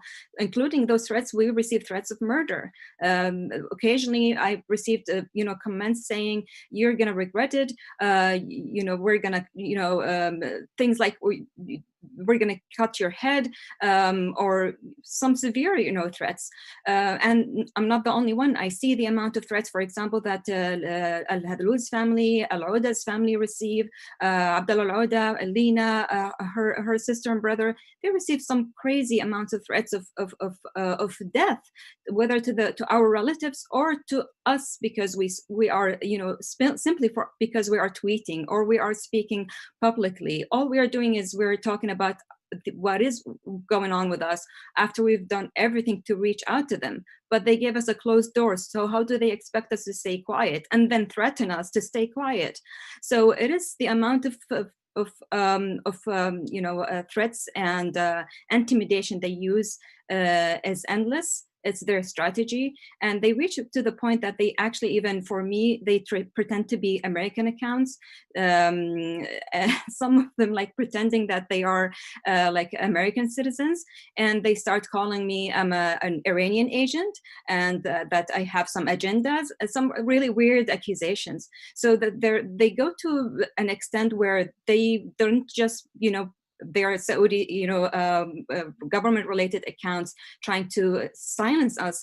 They even go and cross the line to pretend that they are American accounts, American people, American citizens trying to silence us. This is how far they are going with their intimidation, campaign. So it's really, Abdullah, maybe you can add more from your own experience in that regard. Yeah, I totally. I reiterate what Arij said, and also like we get threats on a daily basis on Twitter and all accounts. I think by now, like everyone is familiar with the Saudi bots, the automated accounts that have been pushed there by the Saudi government and has been controlled by the Saudi government, and how they try to intimidate and harass all users on Twitter, those who dare to criticize. They, of course, went after all members of our family. For example, 19 members of my family are banned from traveling and from leaving Saudi Arabia. My uncle was just sentenced to 5 years in prison last week because he tweeted about the arrest of my father. And at the same time, they are calling me to go back to Saudi Arabia. They suspended my passport, and they were kind to offer a one-way ticket that I never asked for to go back to Riyadh, after they suspended my passport. So they continue the campaign, the harassment, the intimidation, not just at home, but also abroad. And we know that the Khashoggi is just the blatant case of them reaching outside and trying to use the outside world just to intimidate others and people. And we have read the case of Jebi, how they also, just a few weeks after the killing of Khashoggi, they also sent a hit squad to Canada. Hadn't they been shut down and asked to go, they would have reached Al-Jabi. They would try to assassinate him. They also tried to also hurt Umar Abdulaziz, who is also living in Canada. So they reach the outside world. They have no sovereignty. They don't respect borders. They don't respect human rights, but or human rights or any value for that matter. So the idea is that they harass the family, they harass us online, in the physical world. They have no morals whatsoever. No, thank you. And it sounds like you've already addressed a little bit of what one of my next questions was just sort of looking at the threats, the harassment, the surveillance against those of you who are living in the diaspora. One question actually follow up sort of from one of the participants, someone who's listening in, they're asking also about basically when all of you decided to go public, were your relatives or parents inside the kingdom threatened or harmed in any way? I know it's obviously very hard for them to be able to speak out at all, but have there been any direct repercussions against your family members who are still inside Saudi Arabia?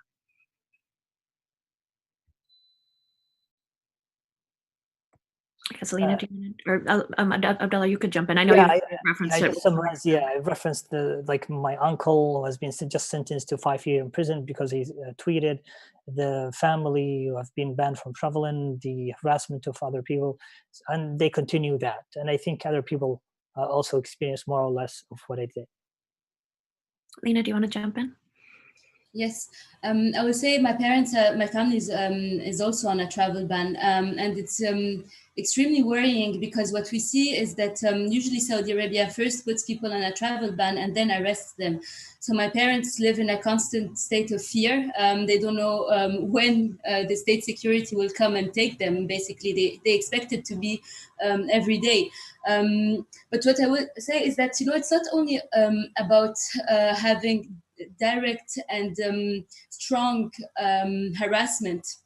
I think also the fact that they did this defamation campaign against my sister, people are scared to get close to my parents. So my parents really feel isolated.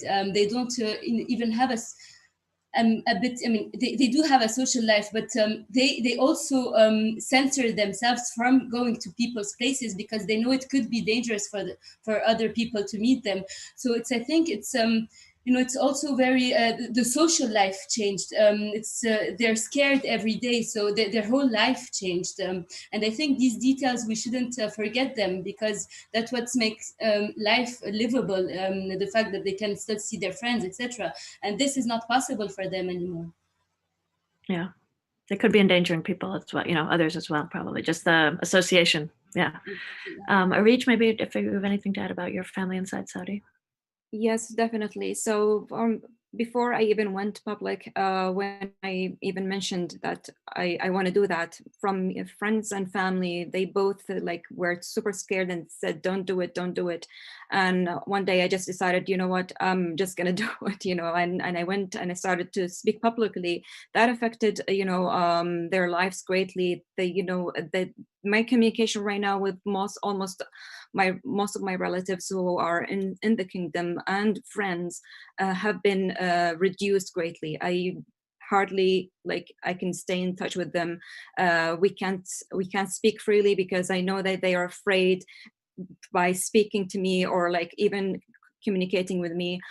So that definitely affected our life and our relatives, and whoever knows us in the kingdom. They are under a great state of fear to have any communication with us. Even the closest relatives, I can't, simply talk freely about what we were going through. We can't even mention the case of my brother during our discussion, because we're afraid that they are being monitored, and they are afraid to be whatever conversation can be exposed. So there is a great level of fear, and there is a great level of consequence to our speaking up, to us being public and speaking up. It's not just our little circle of family here, it's even the larger circle of family, the larger circle of friends, our social circle completely get affected. So it does have a huge effect, and especially on people inside the kingdom. Even people outside the kingdom are very cautious. Even relatives I have outside the kingdom are very scared in communication and in talking to us. So definitely, to Lena's point, Abdullah's point, and many others who are either speaking up or gently trying to highlight their family issues can share the same fear and the same experience of feeling isolated socially. Yeah, and just, to add from my own experience, the vast majority of the relatives and families of people being detained are, with good reason, too scared to speak out. They are very, very afraid of what could happen. So it's a very, I would say, brave minority of the family members, such as yourselves, that are even willing and able to speak out on these issues. And we really appreciate you doing so. One follow-up question for me as well. So obviously, for some of you, you were never really activists or writers or journalists yourselves, but you and your family members who have been sort of thrust into this role of advocating for an imprisoned relative. Do you feel that your personal advocacy has had or can have a positive impact on their behalf? And what can other concerned individuals and organizations do to help win their release? Abdullah, do you want to go first? Yeah, well, I always think pressure works. If it doesn't work, it's not gonna, make it worse, because, the pressure did not, we did not pressure and then they arrest and then they escalate. They escalate and then we pressure and then we speak and then we try to cover and then we try to document. So the idea is that when we pressure, just imagine the case of Khashoggi. Without the pressure, without the outcry of the world, probably would have been forgotten. They would have been, I think they would try and, just the few days after Khashoggi, they're trying to cover that and to, pin it on some people, or like being vague or not, knowing the whereabouts of Khashoggi. And they try to say even the Saudi government was looking for Khashoggi, trying to find out where Khashoggi was and all that. They're trying to sell up this narrative. So I guess after the pressure, after the explosion, after everybody talking about, this case, it becomes really, an issue. And that put a lot of pressure on the Saudi government to restructure the intelligence, in Saudi Arabia. Of course, that wasn't true, but of course, the idea is that the pressure try to lessen the harm. We did not, of course, reach the level of releasing all these political prisoners. That's, of course, our goal and objective. We did not reach it, but I think as we go, as the pressure accumulates, as we have now hopefully different administration that is more sympathetic to democratic values and human rights values, can help us with this. We had an administration that said they're gonna save the MBS's ass. Let's put it this way. And we had an administration where Jared Kushner, at one point, MBS himself said, Jared Kushner is in my pocket, according to the Intercept report. We have an administration that really, helped cover the killing of Khashoggi through continuing the transactions as usual and business as usual with the Saudi government, and that really gave gave the green light to MBS to do whatever he wants to do with the worst humanitarian crisis in Yemen because of the war the Saudi government is waging. And nevertheless, the business was as usual, transaction were as usual, and that just sent the wrong signal to MBS and people like him in the region. No, thank you. And I'm going to add in another little follow-on, I think, from one of the participants as well, too, before Lena and Narij answer. But someone was asking specifically if you have met with members of Congress to push them to act on these issues and what may or may not be holding them back from doing so. But yeah, if you could just address sort of the role of advocacy, speaking out, and what you feel can and should be done, particularly maybe with the new administration coming in, and then we'll close out this session and move on to our keynote address. So yeah, Lena, do you want to go first? Yes. So I agree with everything Abdullah said, and I'll just add something. I think what's important to know is that now MBS needs to be legitimate, because inside of the country he's not legitimate. So the only thing that he cares about is his image internationally. And the thing is, the only thing that works now is pressure. And pressure, how does it work? It's when we tell the government that we don't believe him, we don't believe he's a reformer, and we won't be fooled by everything he's trying to sell. And this is the only way to pressure the government. And for that, I think I have concrete examples of how pressure worked since the beginning. So first, the Khashoggi case, first they were just denying it, that he went out of the embassy. And then with pressure at the end, we found out that he got killed inside of it. So I think that's the first example.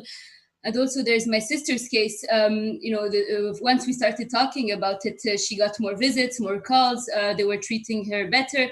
So that's just a personal case. But what we see also is the change of narrative the government has regarding cases. So at the beginning, they were sure about themselves.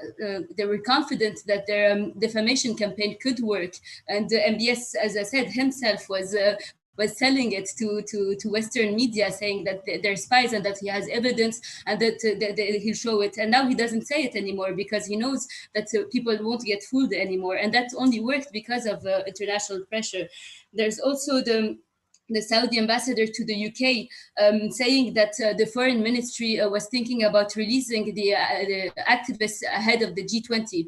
And what's very funny to see, and it's a bit absurd, is that he says in that interview that he says it's black and white, that it's because of the international pressure and because their cases has tarnished Saudi Arabia's reputation. So he would release them for the sake of Saudi Arabia's reputation and not for really condemning these acts and for human rights. So it's clear that pressure works. And also the fact that they came to my sister and proposed to her a deal that if she denies the torture publicly, then they would release her. So we see that the only thing they care about is their image, and the only thing that could help us and help them is pressuring them and making sure that no one believes their narratives and their reforms.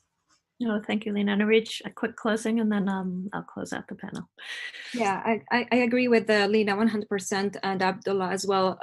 Pressure works, definitely works. In our case, my brother was disappeared and he would disappear forever if we weren't speaking up. Other cases, many other cases, like with the journalist and other detainees, they would have been, suffering the same. A lot of people could be under the threats of being murdered, under torture, or just simply murdered if we weren't speaking. My brother and many others were in secret detention. They didn't get moved out of secret detention until we started speaking up, and with all the pressure. In my case, my government, the Congress, the State Department, they tried to help us.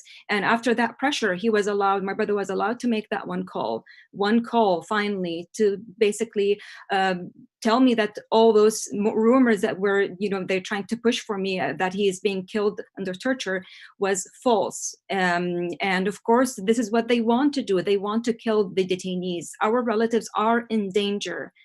All of our relatives are in danger. They're facing the threat of what Jamal Khashoggi have seen on daily basis. And our voices is the only thing that can help us keep them safe. Your voices is going to help them keep them safe. So definitely pressure works. And basically, she said everything that needs to be said. Yeah. No, perfect. And I think, yeah, that's the message coming out. Keep raising their voices, keep honoring their voices, keep tweeting, keep raising that on Facebook.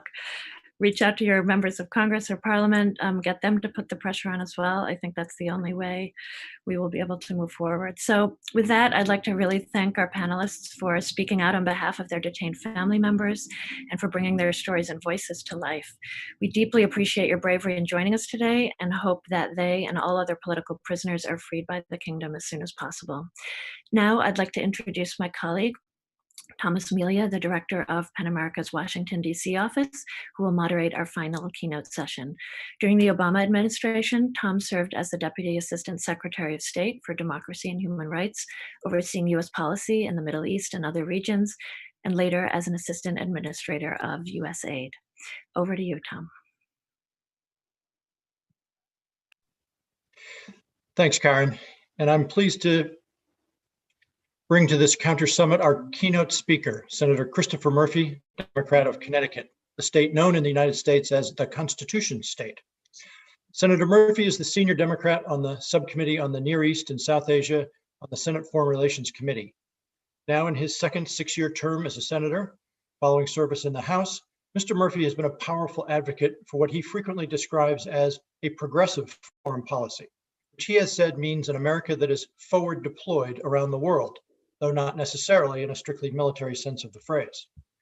Since the start of the Saudi-led coalition campaign in Yemen, which started back in 2015 during the Obama-Biden administration, we should recall, Senator Murphy has led the charge on Capitol Hill on calling for a recalibration of the U.S. relationship with Saudi Arabia. At a time when many of his colleagues were more than willing to turn a blind eye to Saudi Arabia's dismal human rights record at home and destructive behavior across borders, Senator Murphy took the courageous stand that U.S. support for the kingdom can't be unconditional. Now, a majority of his Senate colleagues have come around to his perspective, as evidenced by growing opposition to unlimited arms sales to Saudi Arabia and an increasing focus on the Saudis' human rights record. I also want to thank Senator Murphy for his availability to meet with visiting civil society activists from Saudi Arabia and other countries on multiple occasions when we have asked for his time. It suggests that he cares about the people most adversely affected by repression around the world. Senator Murphy, welcome to the PEN America Counter-Summit. The virtual floor or the screen is yours. Tom, thank you very, very much. Thank you to your leadership at and that of PEN America, all of your co-sponsors for today's event. I have been traveling around the state in Connecticut this morning, but I did get the chance to listen to the back end of that last wonderful panel full of absolute heroes. And we are greatly indebted to those friends of democracy, those passionate human rights advocates who are time and again willing to put their own safety on the line to argue for more open societies, greater civil liberties, and for the release of their loved ones who are often suffering back home for their speech. I'm eager to sort of get into a conversation with those that are part of this call, but let me say thank you for highlighting what is and has been a really destructive campaign of repression by Saudi Arabia against those who would seek to speak out on behalf of free speech or women's rights or more inclusive societies. This campaign exists domestically, but we know in the United States that it also has international tentacles. The whole world's learned of how broad the Saudis' campaign of repression and retribution is through the murder of Jamal Khashoggi. But of course, in many ways, that incident, as gruesome as it was the tip of the iceberg.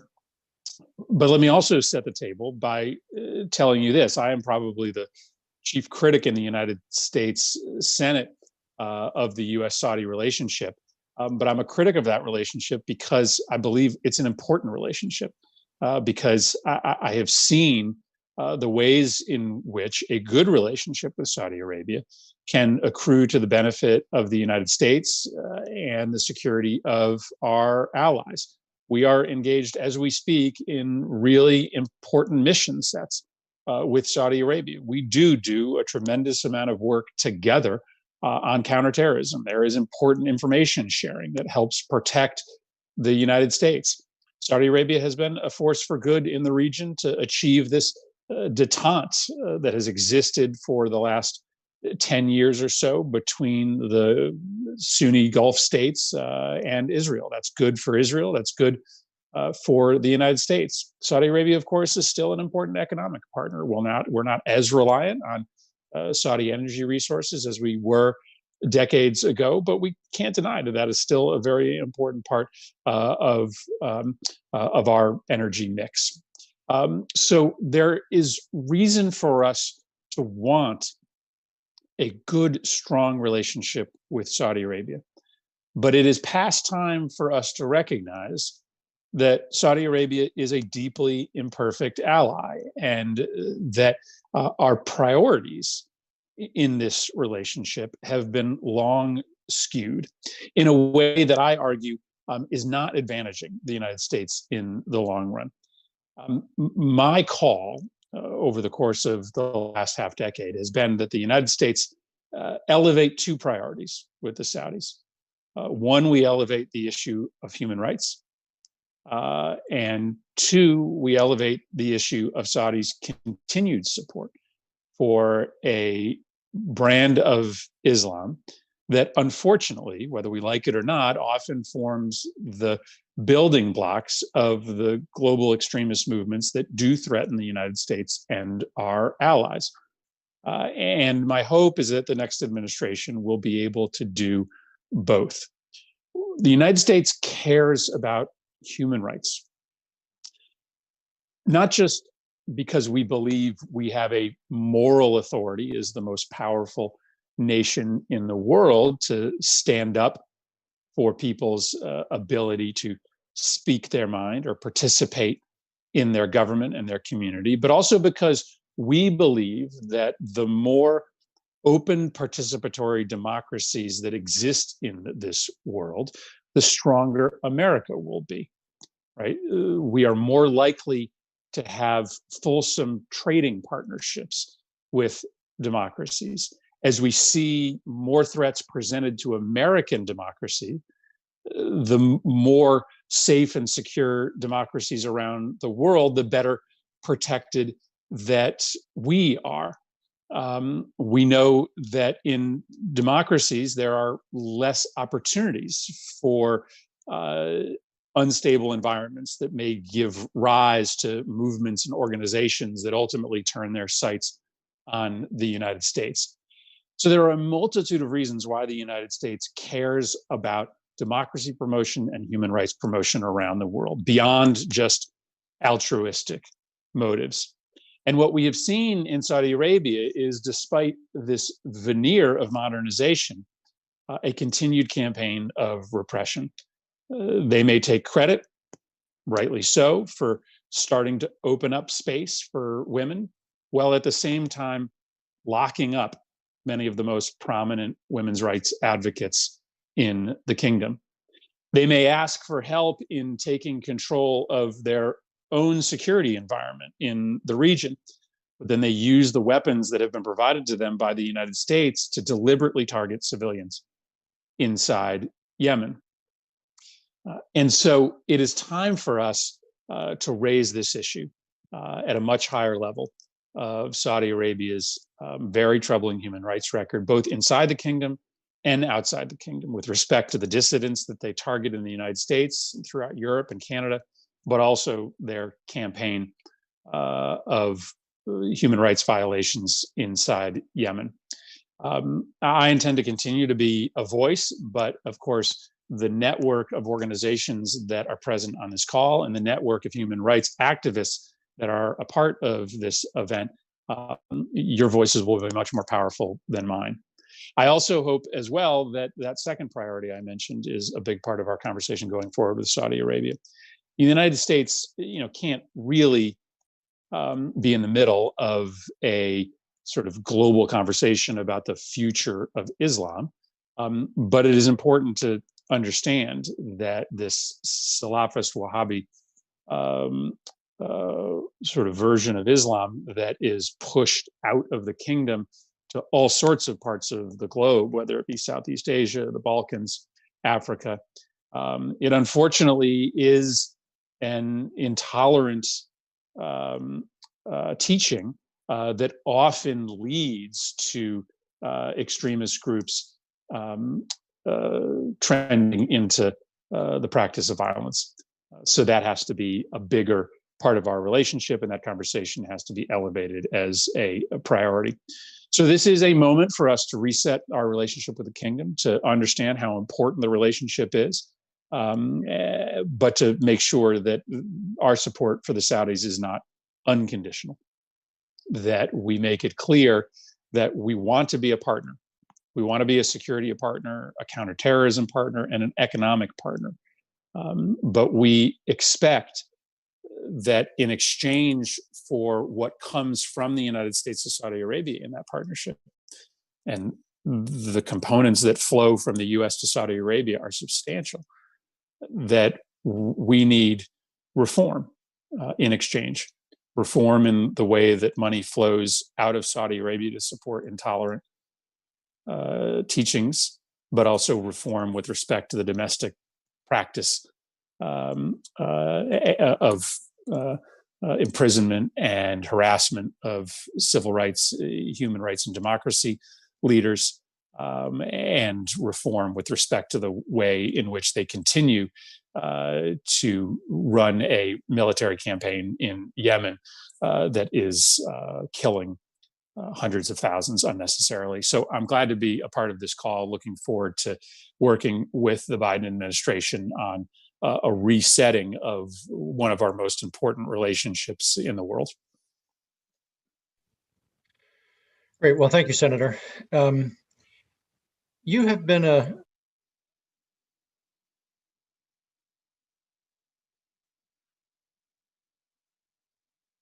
internationalist foreign policy and being forward deployed. What does that mean in the context of Saudi Arabia? I mean, we have kind of limited kind of overlap with Saudi Arabia. Our relationship, certainly on the official level, is hugely about military cooperation and our military support for their military. And then we have this transactional, economic relationship around energy. What leverage or access or pressure points are there for an American administration, the incoming Biden administration, to try to persuade, cajole, pressure the Saudis to be less repressive domestically and less dangerous internationally? I think that there is always a caution made that if the United States takes a tougher line with Saudi Arabia on issues related to human rights or the conduct of the war inside Yemen, that the Saudis will just find another security partner. Now, the Saudis have been playing this game with the United States, since the 1970s. They have always, threatened to, go do deals with the Russians. Now they may have opportunities to do deals with the Chinese. Well, I think you sort of have to pay attention to the reality that the quality of armaments coming from China or Russia are better than they might have been decades ago. There is still no substitute for the kind of equipment that you get from the United States. There's still no substitute for a partnership with the military that dwarfs all others. And so I believe that we can simply drive a harder bargain with the Saudis when it comes to the military relationship that we have. And while I don't recommend that we cut off a relationship with sort of any of our imperfect partners in the Middle East, I think that by being a much more frequent pest on issues of human rights, in addition to driving a harder bargain with the amount of military equipment that we sell, we can see results. And then when I argue more generally, Tom, for America to be forward deployed in a different way, that belief is underscored by my belief that we need a whole different toolkit to influence the world. You and I worked obviously very closely together during your time at USAID. And take a look at a place like the Balkans. The Saudis and other Gulf states are putting a lot of money into the Balkans right now. You have a lot of mosques that are all of a sudden flush with money that are providing significant social services in Muslim communities. And then, not coincidentally, are signing up a lot of individuals for participation in a version of Islam that might be more conservative and more restrictive than what they may otherwise lean towards. Well, that is in part because there is a vacuum in these countries. If the United States had more resources to deploy in a place like Bosnia today to help with economic development, then there wouldn't be as much room for these sort of Salafist philanthropies to come in and occupy that space. And so, when I talk about having a more nuanced, more nimble foreign policy toolkit, it is relevant to counteracting what the Saudis are doing globally, because they often fill vacuums with their funding, often channeled through philanthropies and mosques that are created because there is not enough support from democracies on the ground in these places to do sort of real, thoughtful economic development. Well, we're nearing the end of our time on this symposium today, Senator Murphy. So I'm going to thank you for joining us and presenting your thoughts on the way forward into the next Congress and into the next administration.